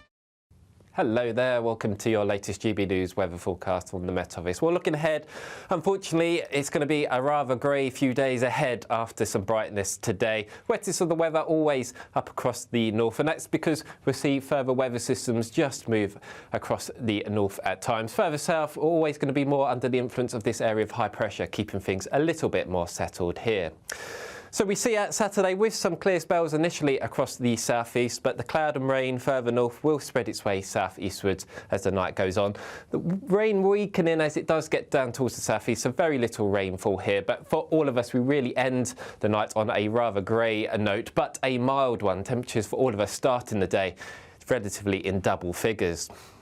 But Sunday really is going to be a grey day for all of us. A pretty wet one too for Western Scotland. The rain really setting in right throughout the day. Some of this rain will be heavy and persistent, especially across the mountains. The far east of Scotland, here actually we could see some dry spells from time to time. Similar story really for northeastern England too, with again some spots of rain possible across the Welsh mountains. So moving through the course of Sunday, really very little changes. Wettest of the weather really across the north and across some of the western hills. But the further east you are, relatively dry, and here's where we may see some glimmers of sunshine from time to time, but really all of us, it is going to be a rather dull day, but a mild one. Temperatures for all of us in double figures, potentially into the low teens in a few spots. Into the evening, the wind will continue to increase across the north, and the rain also turning heavy and persistent at times. So quite a wet and windy night for some parts of Scotland. The further south you are, relatively dry, and that theme of the north-south split continues as we go into the first part of next week. But for all of us, temperatures staying in double figures. A nice bright morning will generate a lovely warm day, right through to the evening. Boxed Solar, sponsors of weather on GB News. You could be joining the Great British Giveaway list of winners with your chance to grab a fantastic £50,000 in tax-free cash. My name is Cliff. And my name is Julie. And we won 25,000. I'd say don't hesitate, do it. If you're not in it, you've got no chance of winning it. For another chance to win, text cash to 63232.